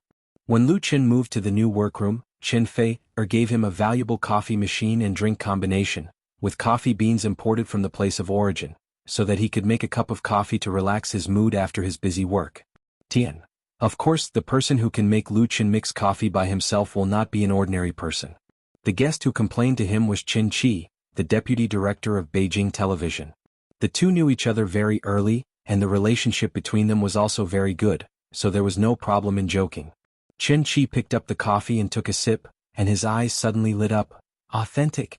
I didn't expect Chief Lu to be so skilled in making coffee. I admire you. Lu Qin said with a wry smile, Director Qin, you'd better call me Xiao Lu. The deputy director of Beijing Television came to his office today and was also an uninvited guest. The two of them were talking about China's Voice, which was currently making a big splash in the audition work. I've seen that girl Tian. When she saw me she had to call me uncle. Qin Qi put down the coffee cup and said, You must have a share in the media company she runs, right? It's only right for you to help yourself, but you can't let Zhidong Satellite TV station monopolize it. Currently, in the domestic television industry, China's The Voice was undoubtedly the most anticipated talent show. The reason was very simple. The judges and mentors for this newly launched singing talent show had already been selected to be Lu Qin, Qinfei and Liao Jia. There was still one more important person that had not been announced. But just these three alone were enough to cause a stir in the industry. Needless to say, Lu Qin and Qinfei were already very popular. One could just go to the Waves blog and see how popular they were. Their combined fans exceeded 100 million. As for Liao Jia, although this famous rock and roll veteran has not released a new album in recent years, his status in the circle has always been unshakable. Moreover, Liao Jia had never participated in such a talent show before. Not to mention the last heavyweight mentor who has not yet unveiled his mysterious veil, the combined weight of these three is enough to crush a large number of talent shows, and make the third season of Singing China, which will be produced and broadcast by Beijing satellite TV station at the end of June, feel heavy pressure. Therefore, Qin Shi came over to denounce, and let Zhidong satellite TV station monopolize it. Lu Qin was really amused by the rascal of the deputy director. Director Qin Tian is from Zhidong satellite TV station, and the company is in Hangzhou. Is there any other choice if she doesn't cooperate with Zhidong satellite TV station? Besides, you can't cooperate with Beijing TV. You already have Singing China. Beijing Television's Singing China, launched in 2015, has been successfully held for 2 seasons. Both seasons have achieved high ratings, and influential contestants such as Lu Qin and the Little Tigers have emerged. It is absolutely impossible for Beijing Television to let go of this variety show. Of course, Qin Shi knew very well that his real purpose was not to get involved in China Good Voice. Then forget about this, but you from the Star can't just leave us behind, can you? The old fox's tale has finally been revealed.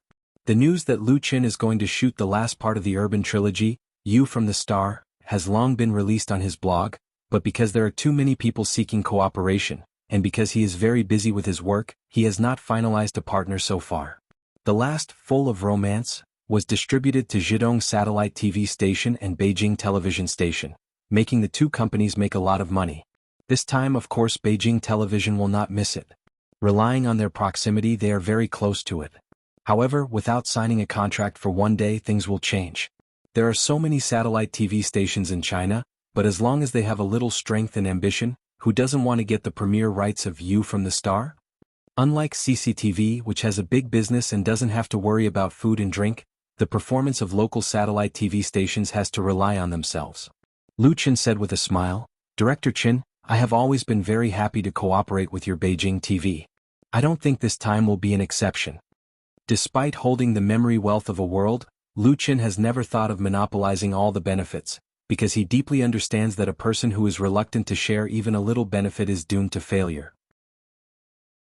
Therefore, he has been very attentively weaving his own network and generously giving up part of the benefits, which has allowed his career to expand very smoothly and reduced a lot of trouble. There are a lot of controversies in the circle, especially for popular stars.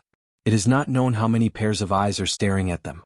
If they don't have the strength to deter the small fry, then maybe there will be a scandal when they go out for a meal.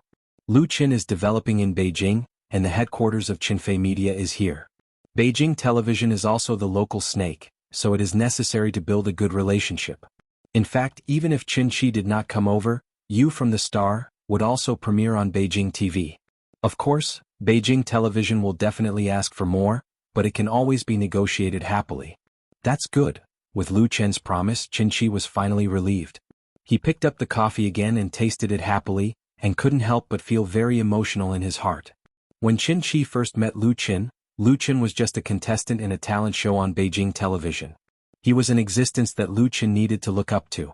But now, in less than 2 years, Lu Qin is fully qualified to be on an equal footing with him. Not to mention anything else, just Lu Qin's current net worth must be calculated in hundreds of millions. In the entire entertainment industry, who can rise and develop as fast as Lu Qin? Young people nowadays are really amazing. Lu Qin didn't know what the deputy director of Beijing Television was thinking. After seeing Qin Shi off, he asked his assistant to book a ticket to Hangzhou for him. Qinfei has been in Hangzhou for 2 days. The two will participate in the official recording of The Voice of China on the 15th. Chapter 606. On the 12th of May, Lu Qin flew to Hangzhou. The 12th was also the last day of China's Voice's national auditions. All the singers who passed the auditions would participate in the blind auditions in Hangzhou in batches.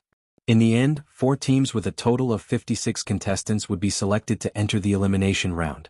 Tian's Star Factory had been preparing for such a long time and had long held back their energy. Now that they had finally unleashed their accumulated power, the 9-day national auditions were spectacular and had a great impact. Star Factory Media was considered to have made a name for themselves and had truly stepped into the circle of variety shows. When Lu Qin saw Tian again, the helmsman of Star Factory Media was simply in high spirits. There was a strong self-confidence inside and outside, and she had the temperament and demeanor of a strong woman in the business world. When she saw Lu Qin, she complained, "You didn't contact me the last time you came to Hangzhou. Do you still treat me as a friend?" The last time Lu Qin came to Hangzhou was because of Happy's online incident. On one hand he was too busy with work and on the other hand, he did not look for Tian Tian to avoid trouble.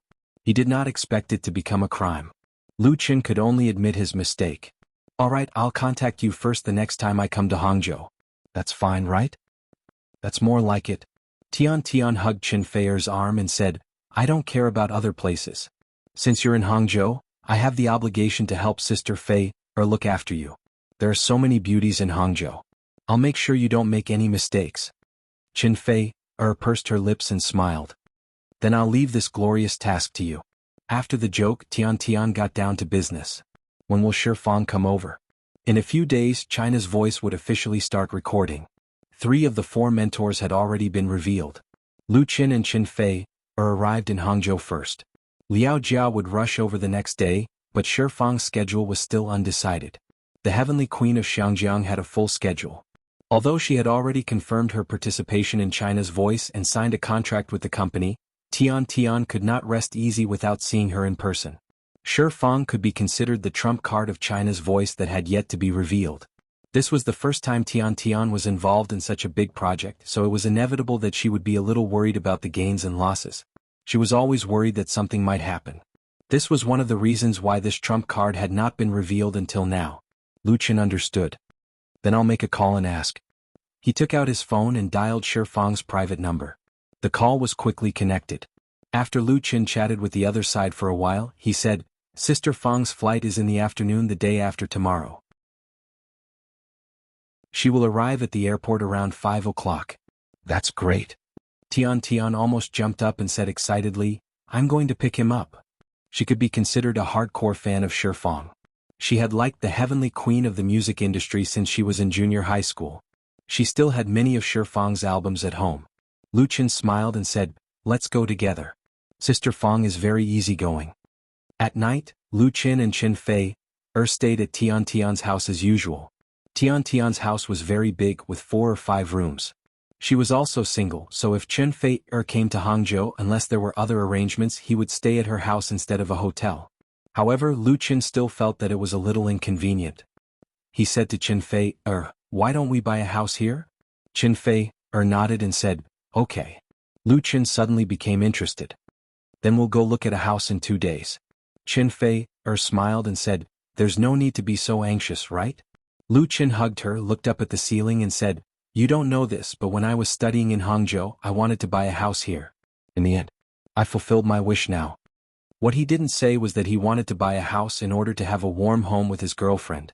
After graduation he wanted to stay in Hangzhou to develop his career. However, the accident at home changed everything. Qin Fei, who was in Lu Qin's arms, felt his mood at this time and said, then let's wait for 2 days. For ordinary people, buying a house in a big city like Hangzhou might not be enough even if they worked hard for a lifetime. But for her and Lu Qin it was a very simple thing. As long as Lu Qin was happy. The next night, Lu Qin picked up Liao Jia, who had returned from Europe, at the Hangzhou International Airport. Liao Jia had been in Europe for some time. He couldn't bear the loneliness and liked to travel around. He often went to a city to live for a period of time, and then went to other places. It was precisely because of this unwillingness to be bound that he had yet to find his true home. This time, if he had not agreed to Lu Qin's invitation, he would not have been willing to come back from France. After settling down this rock star, on the evening of the 14th, Lu Qin, Qin Fei and Tian Tian also welcomed Shifang at the Hangzhou International Airport. Shifang's visit was very low-key this time. There was no news from Xiangjiang at all. Only a few friends in the circle knew that she would come to China to participate in the Voice of China. She only had 2 assistants with her. Sister Fang. When they saw Shifang wearing a hat and sunglasses in the VIP passage of the airport, Lu Qin was the first to go up and greet her. Big smile immediately appeared on Shifang's face, and she took the initiative to open her arms and hug Lu Qin. The Xiangjiang Heavenly Queen said with a smile, Qin Zai, long time no see. Her complexion looked very good. Qin Fei also came up to greet Sister Fang. Hello Fei. Shifang had met Qin Fei at the Xiangjiang premiere of a Chinese ghost story, so she naturally remembered her. Following that, Lu Qin introduced Tian Tian to Shifang. Shifang was a little surprised. Miss Tian Tian is so young. That's really surprising. In Xiangjiang, there had never been a beautiful girl in her 20s who could manage an entertainment media company. Shi Fang could not help but look up to Tian Tian. In front of this Xiangjiang heavenly queen, Tian Tian was already a little fan, holding her hand excitedly. Shi Fang was surprised and a little amused. She then felt that Tian Tian was very cute. She had an easygoing personality and did not put on any airs of a heavenly queen, so she got along well with Tian Tian. That night, Tian Tian hosted a banquet at Hangzhou's Shangri-La Hotel to entertain Shi Fang, who came from afar. Liao Jia attended at the same time. With that, the four main judges of The Voice of China were all gathered together. How could they not take a photo at such an important moment? Tian Tian took a photo with her phone and immediately posted it on The Voice of China's official Weibo. The last mystery guest of The Voice of China was thus revealed. As expected, this special photo caused a huge reaction on Waves's blog. Chapter 607. China's Voice's official Weibo account on Waves's blog had only been online for a short period of time, but the number of fans grew at a rapid pace. Especially after it was announced that Lu Qin and Qin Fei would be the judges and mentors of the reality talent show, the attention on the show increased exponentially. Countless fans of Lu Qin and Qin Fei were paying attention to China's Voice. That was because for everyone, the appearance of this singing couple at the mentors' table at the same time was undoubtedly something worth watching. Of course, the attention of China's Voice was not limited to just the two's fans. Liao Jia's participation also increased the show's popularity, especially for those who liked rock music. Following the start of China's Weibo national editions, the show attracted a lot of attention. However, the officials seemed to think that it was not enough, as they deliberately left the last suspense until the end of the auditions. Every day there would be people discussing and guessing in the comments section of China's official Weibo account and the official Tieba, guessing who the final mentor would be. The list ranged from domestic to Hong Kong and even overseas. Now the mystery was finally revealed. Tian Tian's photography skills were very average, and her camera tool was a mobile phone. However, the photo she took tonight was not about technique or quality. The key was the main character in the photo. In the luxurious private room of Shangri-La Hotel, four superstar mentors sat around the table. The first one on the left was Liao Jia, the last king of the era of national rock. With long hair and a cowboy shirt, he always had an unruly look.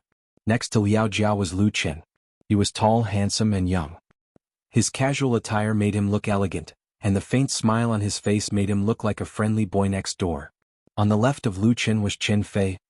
Her long dress with simple makeup did not change her beauty, and her smile was charming. As for the last person who was sitting on the far right, it was a beautiful woman wearing a burgundy dress. Her hair was tied up in a bun, and her face was slightly thin, giving off a delicate feeling. Everyone who saw this photo recognized her at a glance. Shi Fang, the heavenly queen of Xinjiang's music industry. Shi Fang. In the 1990s, Shi Fang was a real superstar in the music industry that swept across both sides of the Taiwan Strait. Her records repeatedly created sales records and had countless fans in the mainland. Her works deeply influenced a generation of young people. Someone once calculated that if Shi Fang's album included pirated copies, the total sales volume in the mainland would definitely exceed 100 million. After entering the new era, her influence did not decline much. Many of her films and TV works were broadcast in China, and she became the heavenly queen of film, TV, and song in the hearts of her fans. In 2003, she held a special concert at the Beijing Workers' Stadium. 70,000 tickets were sold out, and the price was even inflated by scalpers to several times the original price. However, 10 years ago, Shi Fang temporarily retired from the entertainment industry due to health reasons. After about 5 or 6 years of silence, she lost a lot of her popularity, but the real fans were still looking forward to her comeback. There were a lot of stars in the Xinjiang entertainment circle, and there were many talented people.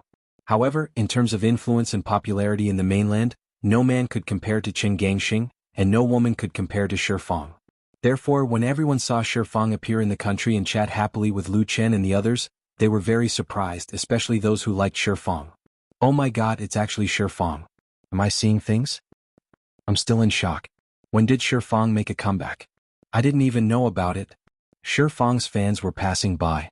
Their favorite song is Romantic Night. They will never forget it. Romantic Night +1.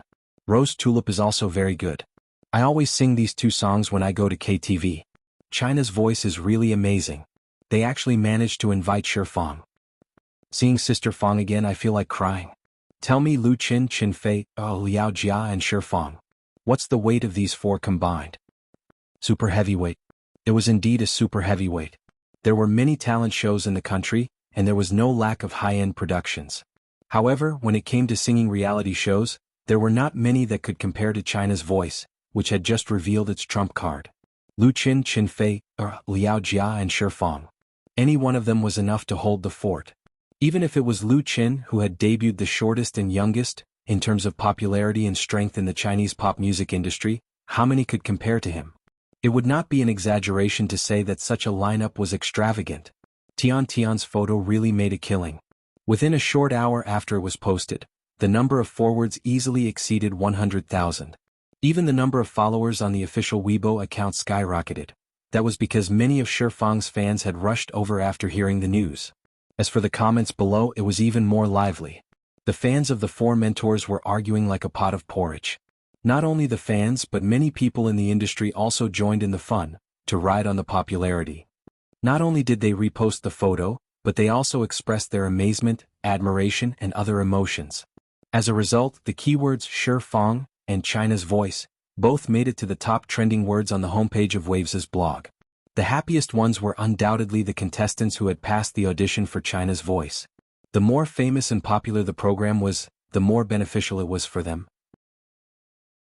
Even if they could not win the final championship, it was worth it to be able to appear on stage in the program. In past talent shows, there was no lack of examples of losing contestants becoming more popular than the champions. Although it was expected, the popularity of the official Weibo account still made Tian, the initiator, dumbfounded. She did not let it get to her head, and quickly made a call to the company to announce the rules of China's Voice. This was called striking while the iron was hot. The four mentors had all been revealed, and the last trump card was revealed. There was no need to continue covering up the veil on China's Voice. The rules of the show were also one of the highlights of China's Voice. It was mainly divided into 4 stages, namely the blind selection of mentors, the selection of mentors, the battle of mentors, and the annual ceremony. Today's talent shows had long been overdone by the major television stations. There was a serious problem of homogeneity and audience fatigue. Apart from a few of the major stations' ace programs, the ratings were not optimistic. If a new talent show wanted to win the market, it had to take the path of differentiation. Otherwise, it would be difficult for it to survive. China's Voice, which brought out the lineup of superstar mentors, was obviously not satisfied with superficial attention. They were more concerned with pursuing the essence of the show. Other than the lineup of mentors and the rules of the show, China's Voice also revealed another trump card. That was the winner's reward for the contestants. Chapter 608. All the major television stations were passionate about creating reality shows.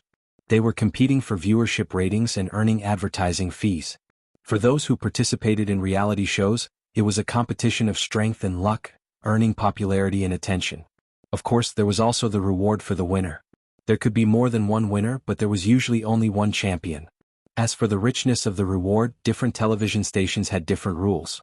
Some gave the contestants a chance to sign a contract and package a promise, while others gave cash and material rewards. Television stations like Shonan TV, Beijing Television, Huhai Satellite TV, and so on were rich and generous in their rewards. That was why they were able to attract many outstanding contestants. China's Voice was different from most similar talent shows. At the beginning of the promotion, they did not come up with the rules and reward method of the program. Instead, they focused on the mentors and relied on Lu Qin and Qin Fei to gain enough popularity. Now that they only revealed their trump card after the audition, it gave off a very different feeling to the audience. In these two aspects, the Voice of China had full confidence in their ability to do so. The rules of the show were novel enough, taking the route of differentiation. The rewards for the contestants were thoughtful and practical. All the contestants who passed the audition would receive a mysterious gift package provided by the sponsors, which would reimburse their travel and accommodation expenses to Hangzhou, as well as food and beverage expenses, so that those who came from afar wouldn't have to worry about the cost of living. Once they passed the blind selection by the mentors and became an official contestant, they would be able to collect their appearance fee. The appearance fee was calculated according to the latter. The more appearances they had, the higher the reward. Even if they did not become the final champion, they would still be able to earn quite a lot. The top 10 contestants would have their accumulated reward doubled, while the top 5 would have it quadrupled. That was to say, as long as they made it into the top 10, if their original appearance fee was 10,000 renminbi, they would have an additional 20,000 renminbi, for a total of 30,000 renminbi. The top 5 would receive 50,000 renminbi, and that did not include the subsequent appearance bonuses. The highest reward naturally belonged to the champion. The champion of the first season of China's Voice would receive 500,000 renminbi after tax and the right to sign a contract with Chenfei Media. The most tempting part was that as long as they signed a contract with Chenfei Media, Lu Chen would personally create an album for them. That was a reward exclusive to the champion. Of course, the champion could also choose not to sign with Chenfei Media. That would be equivalent to giving up the opportunity. There were many talent shows in the country, especially the singing category. Because the organizers had a cooperative relationship with the entertainment media or management companies, once a contestant obtained a high ranking, they had to sign a contract with the other party. Otherwise, they would be directly eliminated in the next round, or they might not even be qualified to appear again and be replaced by someone else. This was the unspoken rule of talent shows. Singers were often in a very passive and weak position during the process. They clearly knew that signing the contract was very unfair to them, but in order to continue appearing, they could only choose to compromise. It was precisely because of this unspoken rule that some artists who came out of talent shows fell out with the companies they signed with after they became famous and popular, causing an uproar. Signing a contract with a company wasn't completely unreasonable. Naturally, they had to earn back the manpower and resources invested in the show. If they didn't sign a good seedling early on and the contestant became famous, they would sign with another company. Wouldn't it be like drawing water with a sieve? Who would want to do that? Chenfei Media was willing to do it. Chenfei Media did not force a contract and was only willing to sign a contract with the champion. If the champion was not willing, they could still reject it. There was no rush to sign a contract before the recording, and the contestant was completely free. The reason why Chenfei Media could break the unspoken rule was that Chenfei Media did not participate in the recording and broadcasting of the show. It was only in name, and the real producer was Star Factory Media. Star Factory Media also relied on selling program content to television stations to achieve profits, so there was no need for them to sign artists. On the other hand, it was probably the contestants who requested to sign with Chenfei Media. That was because Chenfei Media was a company jointly founded by Lu Chen and Chenfei. The price of an album tailored for the signed artist would definitely far exceed the cash reward of hundreds of thousands. It was an opportunity that new singers dreamed of. There was no need to say much about the outcome. Anyone who was not stupid would know how to choose. Furthermore, China's Voice's generosity in rewarding the contestants was truly admirable. At least for those singers who passed the audition, after seeing the reward rules of China's Voice, no one would say that they were dissatisfied. At most, they would only regret that the right to sign a contract was only limited to the champion. China's Voice's official Weibo account posted a series of posts, and the welcoming banquet had also ended. Tian said to Shi Fang, "Sister Fang, this is the hotel I booked for you. Do you want me to bring you up now?" Shangri-La Hotel was a world-renowned luxury 5-star branded hotel. It had branches in Beijing, Shanghai, Xiangjiang, Baodao, Hangzhou, and other major cities. It was one of the designated hotels for many celebrities. China's Voice's recording time was not short. The rooms that Shi Fang and the others were staying in had been booked long ago. Tian thought that Shi Fang must be tired after flying all the way from Xiangjiang and needed to rest early. However, to her surprise, Shi Fang replied with a smile, "There's no rush. I'm not tired yet. I've been to Hangzhou more than 10 years ago. Other than Westlake, I've pretty much forgotten everything else." Tian's eyes curved. "Then I can be your tour guide and accompany you to have a good time here." Liao Jia scratched his head and said, "It's still early. If everyone is free, I have a friend who owns a decent bar here. Let's go over and have a chat?" Tian was surprised. "Brother Liao Jia, you have a friend who owns a bar? Where is he?" Liao Jia explained, "On Nanshan Road. He used to play rock and roll. His wife is from Hangzhou." Lu Chen and Chenfei looked at each other. Lu Chen asked Shi Fang, "Sister Fang, do you think it's a good idea?" Shi Fang smiled and said, "Of course it's a good idea. I'm free tonight anyway. Let's go to Mr. Liao's friend's bar and see what's the difference between Hangzhou's and Xiangjiang's bars." Liao Jia clapped his hands. "Great. I'll call Little Six now and book a place first." He immediately took out his cell phone and made a call.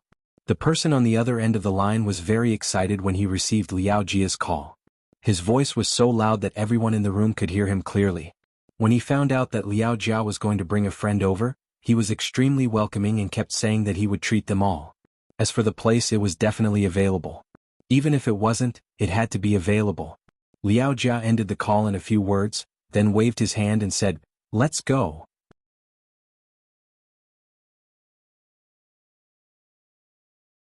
Chapter 609. Lu Min gripped his phone, his face full of excitement. His wife, who was checking the accounts behind the counter, asked, "Is brother Liao Jia coming over?" She had overheard the conversation when Lu Min was on the phone, but she couldn't hear it clearly. Lu Min nodded and said, "Yes, brother Liao Jia is bringing his friends over to have some fun. Immediately notify our regular customers in the QQ group and tell them to come and support us." His wife quickly picked up the phone on the table and quickly sent a message. Lu Min clenched his fist and yelled for the waiters to go around the bar, arrange the tables and chairs neatly, and get ready to welcome the guests at the door. It was still early and the real nightlife hadn't started yet, so there were only a few customers in the bar. They were all regulars, so when they saw Lu Min ordering the waiters around, they couldn't help but ask curiously, "What's going on?" Lu Min obviously wouldn't hide it. "Good news, brother Liao Jia is coming over to have some fun." *CK. The customer was shocked. "Liao Jia? It's really Liao Jia?" Lu Min laughed. "Of course it's true, what good would I get from lying to you? It's really brother Liao Jia." Lu Min was from the northeast and had entered Beijing in the 90s. He used to be a Beijing drifter, and by chance he joined Liao Jia's band as a bass player, and built a good relationship with the big shot in the rock and roll industry. After the band disbanded, Lu Min went to Huhai, met his current wife and finally settled in Hangzhou. Because his wife was from Hangzhou. To make a living, Lu Min opened a bar on Nanshan Road. Relying on the connections he had accumulated in the industry, and his identity as a former member of a famous rock and roll band, he was able to keep his business going. Although the number and scale of bars in Hangzhou couldn't be compared with those in Beijing and Shanghai, the competition was still very fierce. Especially in recent years, a lot of new nightclubs had opened, which attracted a large number of customers. As a result, Lu Min's bar, which focused on nostalgia, was in a bad situation. The skyrocketing rent and salaries put a heavy burden on Ryu Min. His bar didn't cost much per person. Customers could sit for half a day after ordering a beer, but even so, there weren't many customers at night. Originally, Ryu Min was thinking of just selling the bar. He could still become a bass teacher and not worry about not having enough to eat. But after so many years of running the bar, he really had feelings for it. He really couldn't bear to part with it. Just now, Liao Jia suddenly called Lu Min and said that he would come to the bar to play. Lu Min was really excited. On one hand, he hadn't seen Liao Jia for several years. On the other hand, Liao Jia's presence was undoubtedly a great boost to his bar's business. When the customers heard that Liao Jia was really coming, they became excited. After confirming that Lu Min was not lying, they all called their friends. "Hey old Hu, where are you?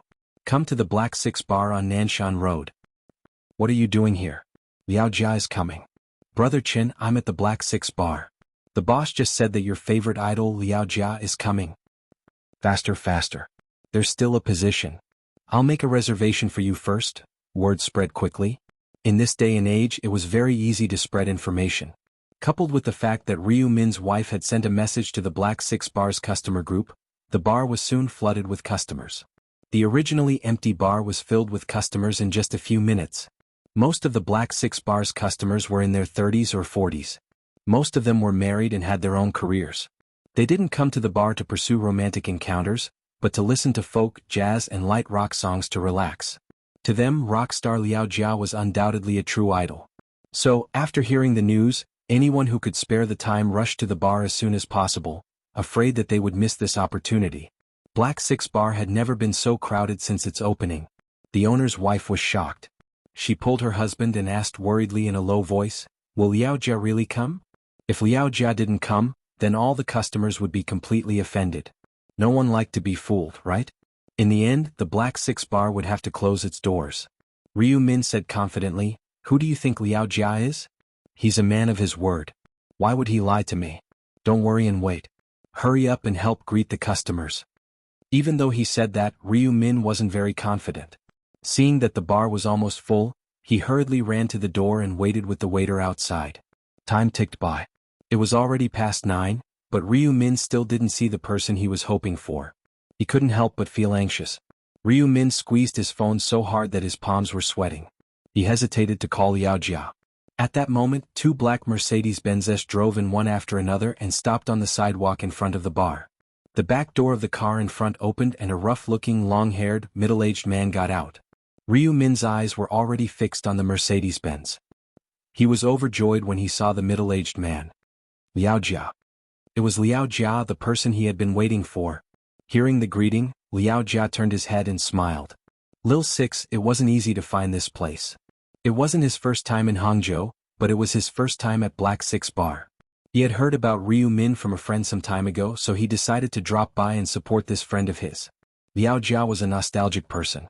He was very kind to his friends and had a good reputation in the circle. Ryu Min took 2 steps forward and hugged Liao Jia excitedly. Liao Jia, thinking of the past, the man's eyes became a little moist. Liao Jia patted Ryu Min on the shoulder and said, "Long time no see. Let's have a good chat tonight." "Oh right?" He turned around with Ryu Min in his arms. "I brought a few friends with me." Ryu Min immediately said, "Welcome, welcome. Liao Jia, your friends are my friends. As for tonight's drinks," halfway through his sentence he froze. At that moment, Ryu Min saw 2 people getting out of the Mercedes-Benzes. Lu Qinfei, and one of them looked like Shifang? That's right, it was the queen of Xiangjiang, Shifang. Ryu Min felt like a pie had fallen from the sky. He was dizzy. Chapter 610. For Lu Min, the fact that Liao Jia could come to his bar tonight was already a great blessing. Even if Liao Jia only stayed for half an hour to have a drink, it would still be a great boost to the bar's business. At the very least, Black Six signboard would be made known, the so-called celebrity effect.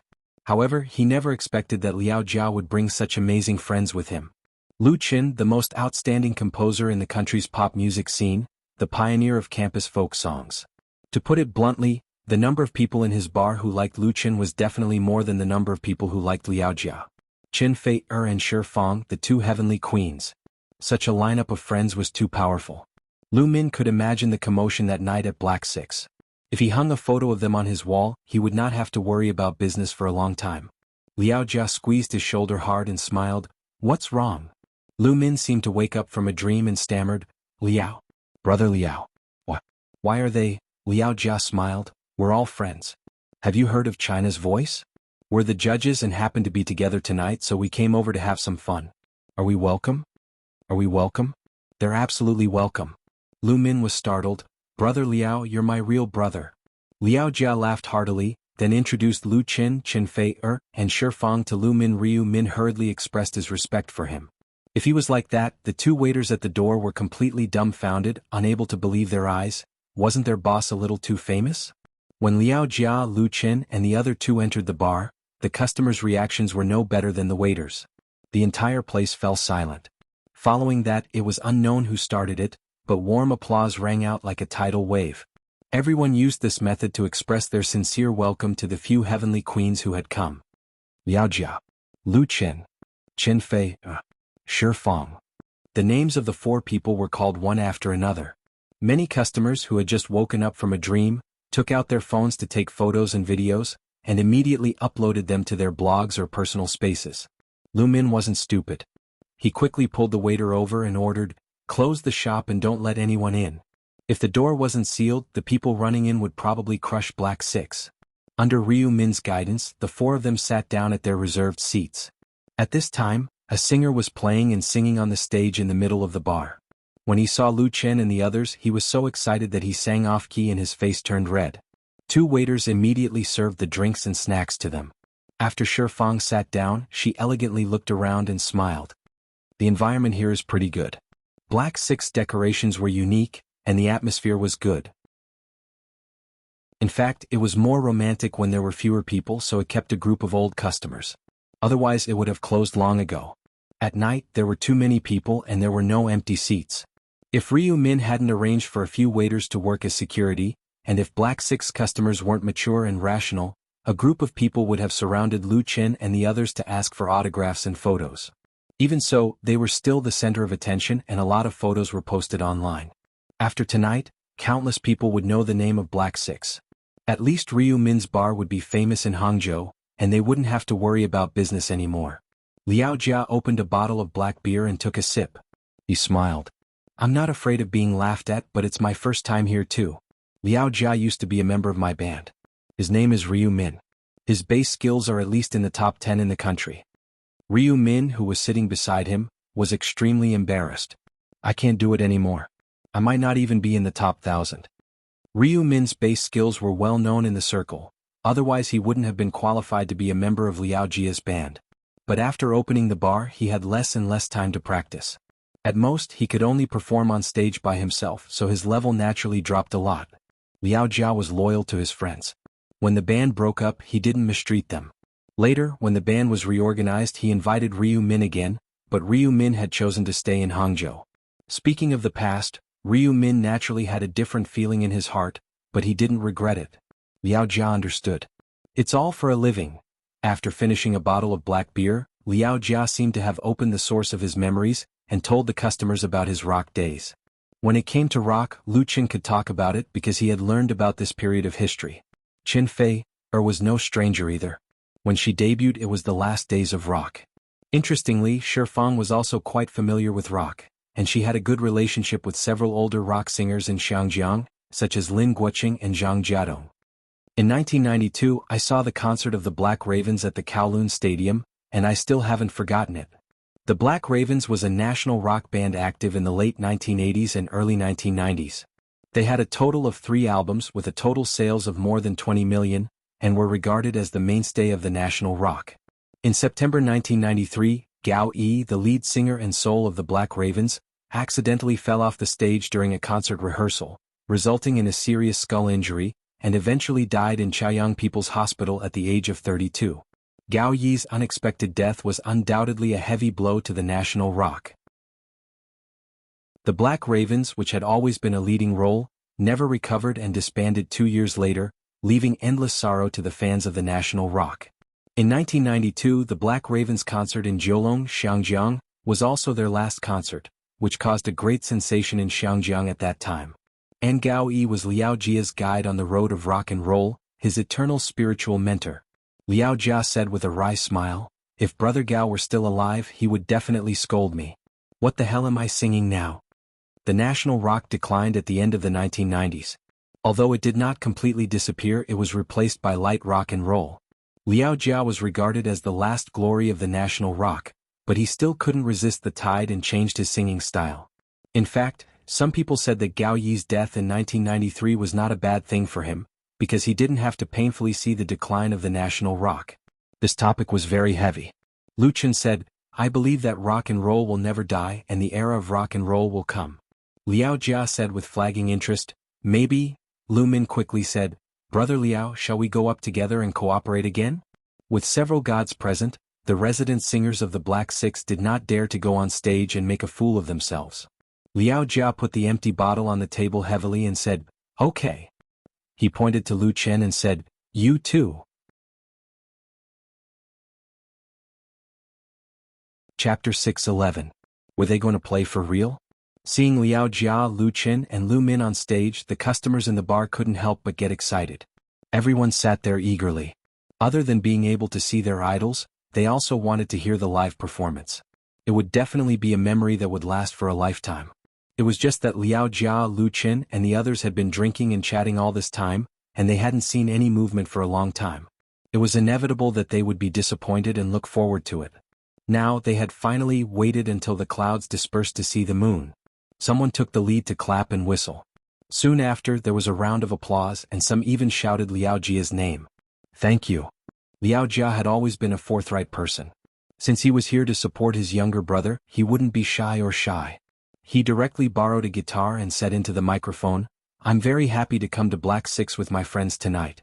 Thank you all very much for your enthusiasm, so I'll give a shout here." Great. Following the enthusiastic cheers, the atmosphere was like a powder keg that had been ignited and instantly exploded. Liao Jia was already used to this kind of scene. He raised his hand to signal everyone to quiet down, then pointed behind him and said, "First, let me introduce my band member, the bass player, Lu Min." Everyone laughed and the atmosphere was filled with joy. Then there was a round of enthusiastic applause. Lu Min cupped his fists in thanks. "My humble self. Liao Jia then pointed to Lu Qin. This is the guitarist. What's his name again? Everyone laughed. Lu Qin. Liao Jia slapped his head and said, "Oh right, his name is Lu Qin, he's a very good young man. If he doesn't play well, everyone should give him some face and encourage him." The laughter became even louder, and even Qin Feier and Shifang couldn't help but laugh. In the domestic pop music scene, Lu Qin's guitar skills were recognized as outstanding. Of course, Liao Jia had every right to make fun of Lu Qin. He had long since mastered the guitar. Lu Qin also laughed. He moved closer to the microphone and said, "Thank you everyone." Then Liao Jia introduced the keyboardist and drummer. This time he really didn't know who they were, but Lu Min reminded him. 5 people, a standard rock band. Liao Jia patted the guitar in his arms and said, "I haven't sung for a while. It's rare to have so many good friends here. I'll sing Old Guy first tonight." Old Guy was one of Liao Jia's rock classics. This song was very popular in the 1990s and was regarded as the most zeitgeist work of Liao Jia and his Black Memory Band. It was deep, heavy and full of vicissitudes. The melody was soul-stirring, and the lyrics had a strong aura that only belonged to that era. Liao Jia's fans were all familiar with the song Old Guy. Of course, everyone clapped and cheered with all their might. Liao Jia turned his head and looked at Lu Qin. Lu Qin gave him an okay look. He was also familiar with this song. Liao Jia was relieved. Coming here tonight, including singing on stage, was an impromptu idea. There was no prior rehearsal. If Lu Qin did not know how to play, it would be embarrassing. Moreover, Black 6 Bar had the computer score for Old Guy, so there would be no problem. He took a deep breath and arched his body as if he was accumulating strength. Then his right hand swept across the guitar strings. The sonorous and powerful prelude immediately sounded, shocking everyone's eardrums. Old Guy. The next moment, Liao Jia's voice, full of vicissitudes, sounded along with the rhythm of the music. He had sung this song hundreds of times on different occasions. For the customers at the scene, they were already familiar with it and couldn't be more familiar with it. However, the feeling of listening to it in person was completely different. Although this impromptu band could not be compared to Black Memory, and the cooperation between them was very unfamiliar and lacked enough passion, Liao Jia's singing was enough to cover up all the flaws. His voice was hoarser than it was in the past, and it was no longer as passionate as it was in the past. Even his roar was not so powerful. However, the vicissitudes of time were like aged wine that became more and more fragrant, going straight into the soul and making people tremble involuntarily. The bartender standing behind the bar put down the shaker in his hand, and the waiters no longer walked around to serve drinks. Instead, they quietly hid in the corner. Several resident singers and band members of the bar looked at Liao Jia, who was roaring wantonly on the stage with eyes full of admiration. The customers in Black 6 Bar had different reactions. Some of them pursed their lips and looked very serious, some clenched their fists and shouted silently, and some had sparkling eyes. Everyone seemed to have returned to the glorious rock and roll years, especially the middle-aged people in their 40s. When Liao Jia led the band Black Memory to conquer the mainland, they were young and could not fully understand the meaning of this work. The ruthless years made them understand what they did not understand before. Now that they heard this song Old Guy again, the feeling was completely different. Even if their hearts were already as hard as iron, they could not help but be deeply moved. Because they had become or were about to become the old guy in the song. Lu Qin stood behind Liao Jia on the right side. It was the first time for him to play in a band as a non-lead singer, and he felt very fresh. In addition to this fresh feeling, the shock in Lu Qin's heart was no less than that of the fans at the scene. Because he saw a kind of strength in Liao Jia, a kind of persistent and tenacious strength for music and rock. He saw the most valuable quality of this rock and roll veteran who liked to smoke, drink and scold people. Lu Qin couldn't help asking himself if he had reached such a level in music. The answer was obviously no. He wrote novels, wrote screenplays, made TV shows, made movies, invested in games, invested in media companies.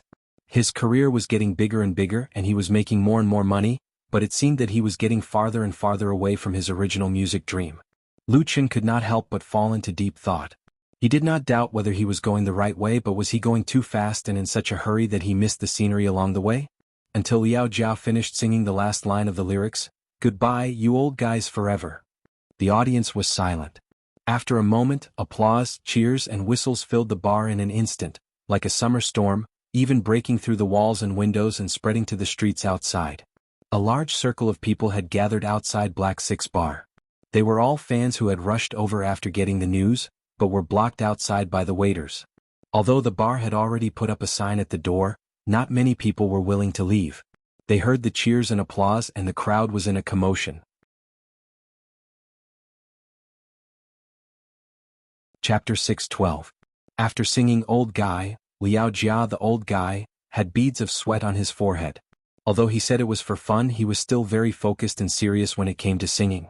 Even if he was not at his peak in the past, it was enough to shock everyone present. The people in the Black Six bar expressed their respect and love with neat and warm applause. Although there were not many fans present, the atmosphere and momentum they created was not worse than some concert scenes. Anyone who was in it would feel their blood boiling and excitement surging. For a singer, this feeling was unparalleled. "Thank you," Liao Jia said. "Thank you for still liking the songs of an old guy like me." Someone immediately shouted, "Brother Liao, you'll never get old. You'll always be 28 years old. Always be 28 years old." This was what Liao Jia once said to his fans at a concert. Those who were familiar with Liao Jia knew this joke. Many people laughed and shouted, "Brother Liao will always be 28 years old." Liao Jia also laughed. He smiled and waved his hand saying, "That was in the past. I'm really old now. The future belongs to the young people too." He turned around and pointed at Lu Chen saying, "That's theirs. Let Lu Chen sing a song for you." Okay. Although Liao Jia only sang Old Guy, and had no intention of continuing, everyone was still satisfied. Moreover, Lu Chen was also a singer they liked. Therefore the applause continued to welcome Lu Chen. Lu Chen found it hard to refuse the enthusiasm. He said while holding his guitar, "Brother Liao is too modest. I also think he will never get old. At least in our hearts." Everyone laughed and someone whistled loudly in great agreement. Lu Chen continued, "I'm also half a Hangzhou person. This time I came with Brother Liao, Miss Qin Fei and Sister Shi Fang to record the show China's Voice. I hope everyone will support us."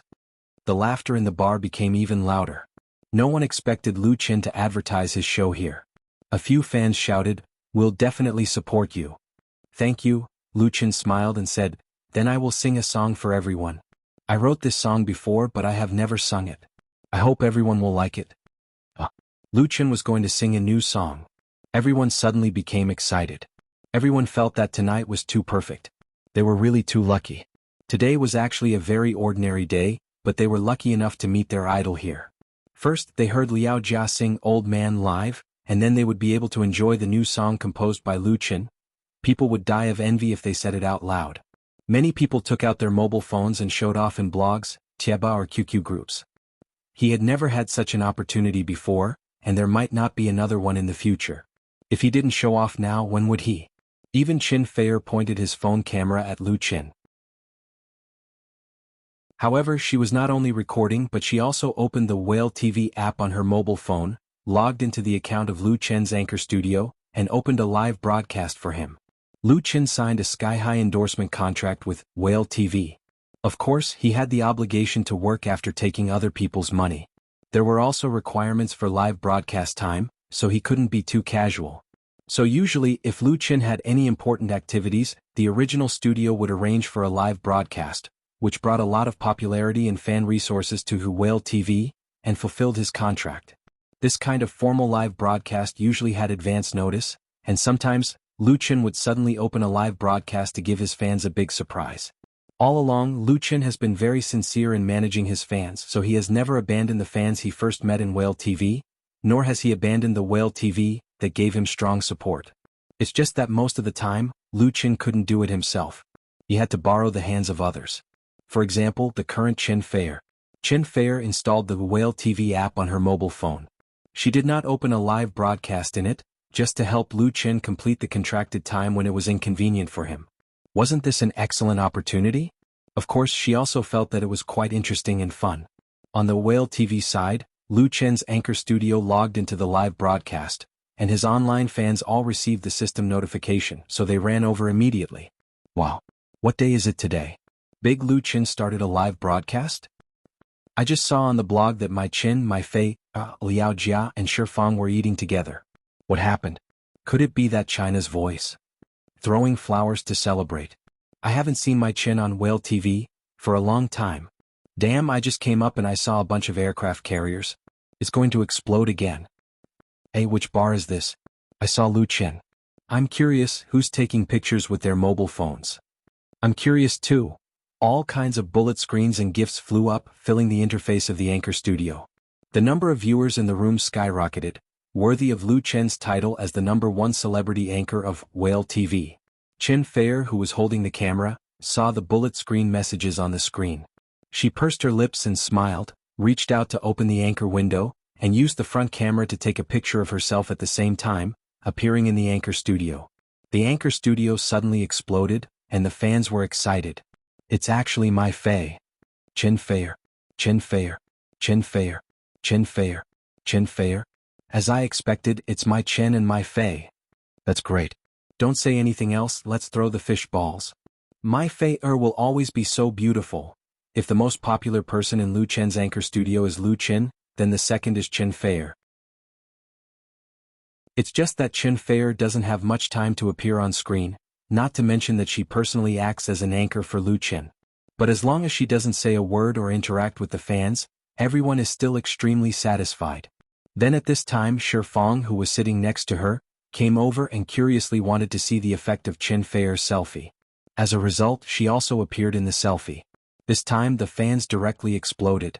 Shi Fong. What the F***ck, the two heavenly queens.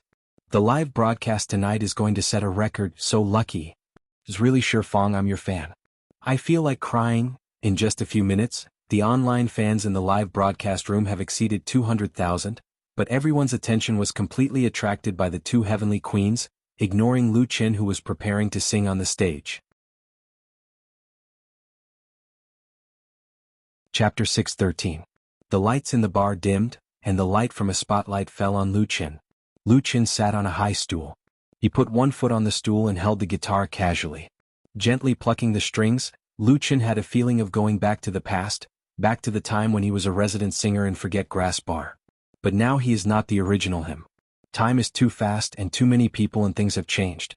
Soon the bar quieted down and the emotions aroused by Liao Jia's song Old Guy gradually subsided, and the atmosphere became peaceful and relaxed.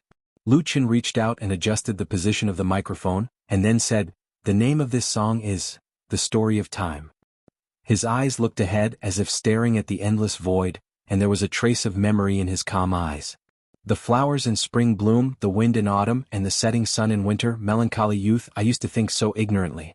The windmill turns every day in the song of the cycle of the 4 seasons, I grow up year after year in the poem of wind, flower, snow and moon, the flowing water takes away the story of time and changes a person, in that sentimental and waiting youth for the first time. Yellowed photographs, old letters and faded Christmas cards, I'm afraid you've forgotten the songs I wrote for you when I was young? In the domestic pop music world, when it comes to Lu Chen, original folk songs are an inescapable topic. Lu Chen created his own world with his original campus folk songs. You Who Sat Next to Me, The Brother Who Slept on My Upper Bunk, Love in the Wind, and other classic works are still sung by countless people, especially on campus. Many people like Lu Chen because they like his folk songs. But today's Lu Chen, in terms of creative style, has already moved from folk-light rock to more popular love songs. These classic folk works can only exist in his past albums. For the more than 100 fans in Black 6 Bar at this moment, they were extremely lucky, because they heard another new folk song by Lu Chen, and it was a typical campus folk song. Most importantly, Lu Chen's reprise of the folk song, whether it was the melody or the lyrics, was still so touching. Old vows are like colorful bookmarks in a textbook. There were many beautiful poems, but in the end it was just smoke.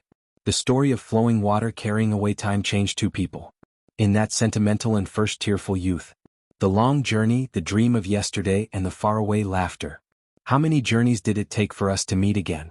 No longer the old familiar me with the old feverish dreams, nor is it the familiar you of the past who still has the same smile.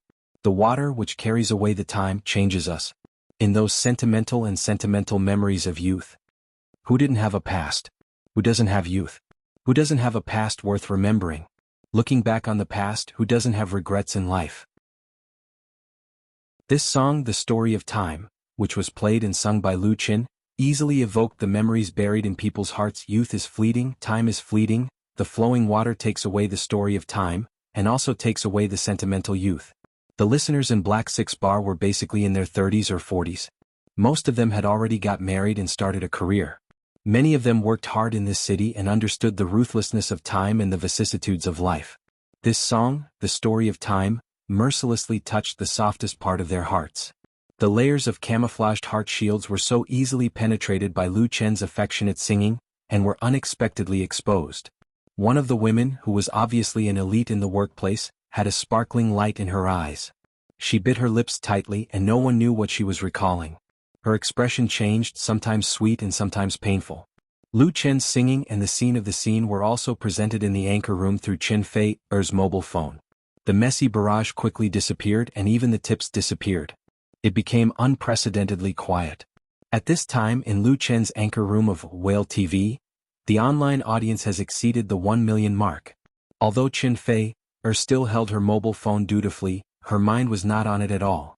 She was also deeply moved by this song, the story of time.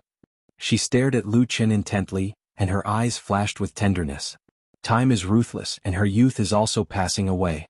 But to be able to be with Lu Chen, what a blessing in life. In those sentimental memories of youth for the first time. When Lu Chen sang the last line of the lyrics and played the last note, the audience was silent. Everyone was still immersed in the atmosphere created by the song. No one applauded, cheered, or spoke. It was not until the crisp sound of a bottle falling that everyone seemed to wake up from a dream. Then the applause sounded fiercely. It was very neat, pure and clean.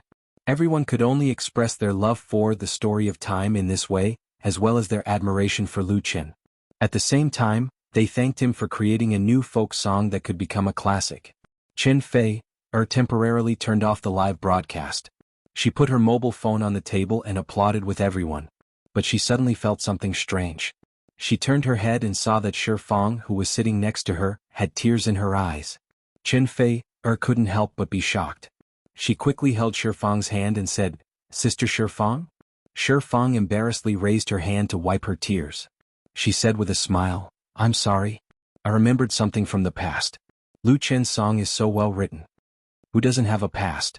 Chen Fei nodded understandingly and said softly, "Then let's go back early." Because she could see that Shifang's smile was very forced. Obviously she was full of worries. Shifang shook her head and said, "No, it's rare for everyone to come out and have fun." Chen Fei insisted, "I'm a little tired too. I have to record the show tomorrow. I'll rest early tonight." Ignoring Shifang's objection, she called Lu Chen back and said that she wanted to go back. Lu Chen noticed Shifang's expression. Of course he had no objection, but he respected Liao Jia and said, "Brother Liao, let's go back first. What about you?"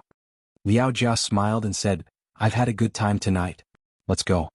He said he was going to leave and he was very straightforward. Seeing that Lu Chen and the others were about to leave, the fans in the bar were very reluctant, but they also knew that they couldn't be too greedy. It was already a great fortune to be able to hear Liao Jia and Lu Chen's live performance at night. They couldn't ask Chen Fei and Shifang to go on stage and sing, could they? They were there to have fun. They had no obligation at all. So, although it was a pity, Lu Min still led everyone to send off the big stars of the pop world with applause. Note: lyrics/composer of Story of Time, Luo Daio.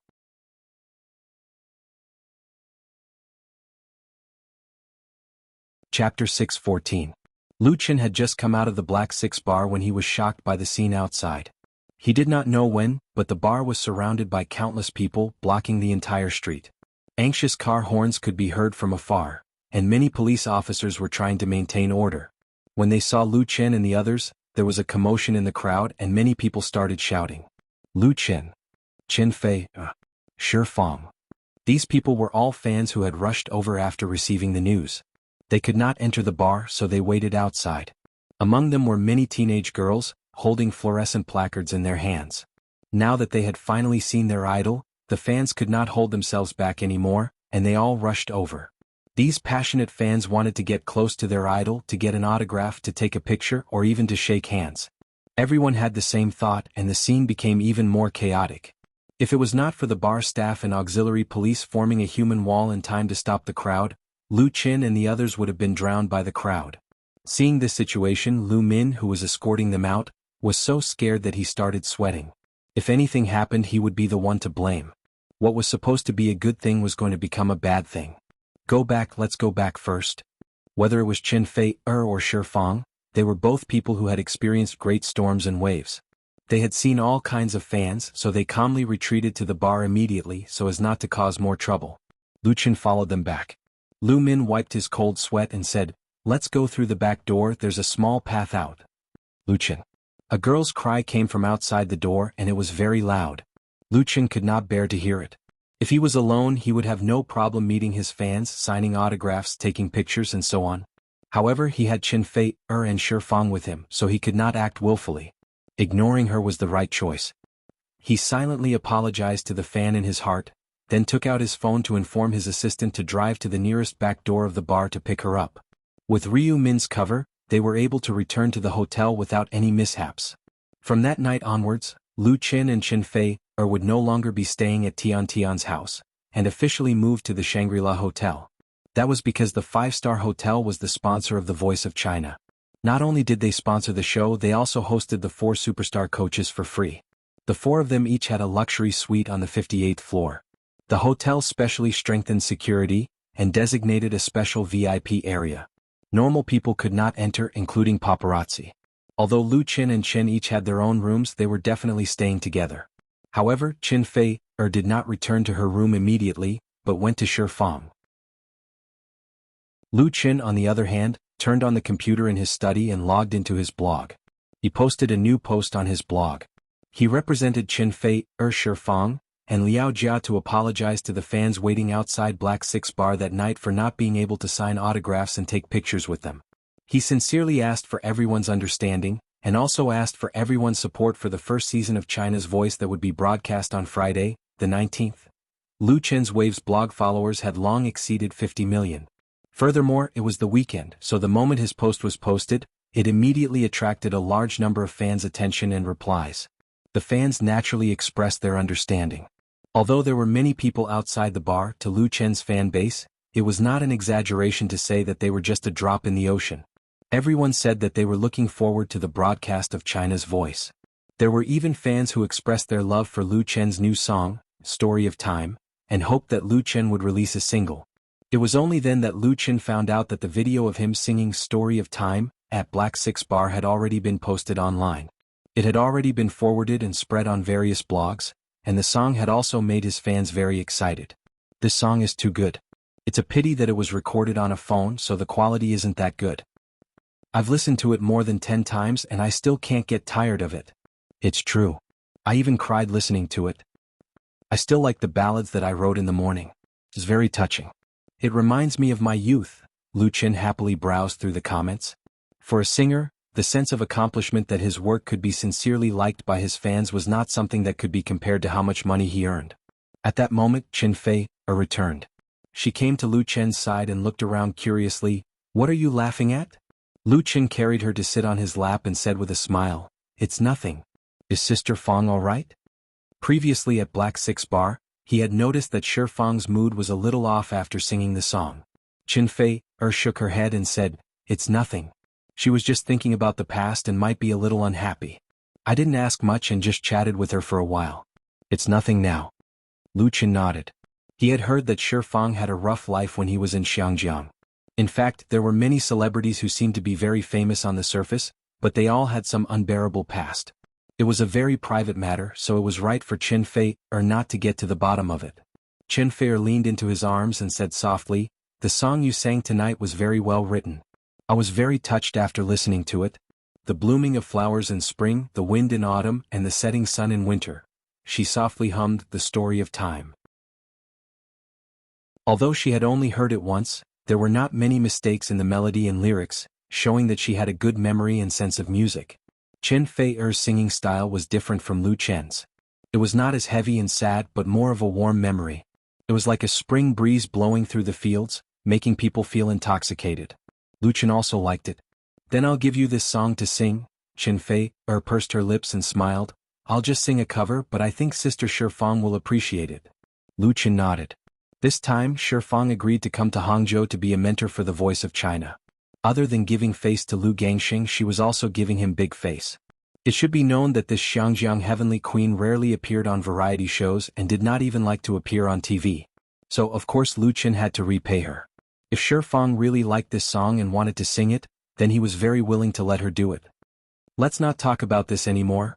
Lu Chen stood up with Chen Feier in his arms and said with a smile, "Let's go take a shower first and rest early tonight." Chen Feier's pretty face was instantly dyed with a layer of red, and her eyes were so charming that they were about to drip water. Lu Chen laughed and strode to the bathroom with her in his arms. Tonight was going to be another beautiful night. You're tuning in to the Han Li's Wuxia Chronicles YouTube channel. We're so grateful for your support, and don't forget to subscribe to join us on this incredible journey through captivating stories. Your generosity through donations truly makes a world of difference, as it's the primary source of revenue that allows me to expand and enhance this channel for you. Thank you from the bottom of my heart for being a part of this adventure.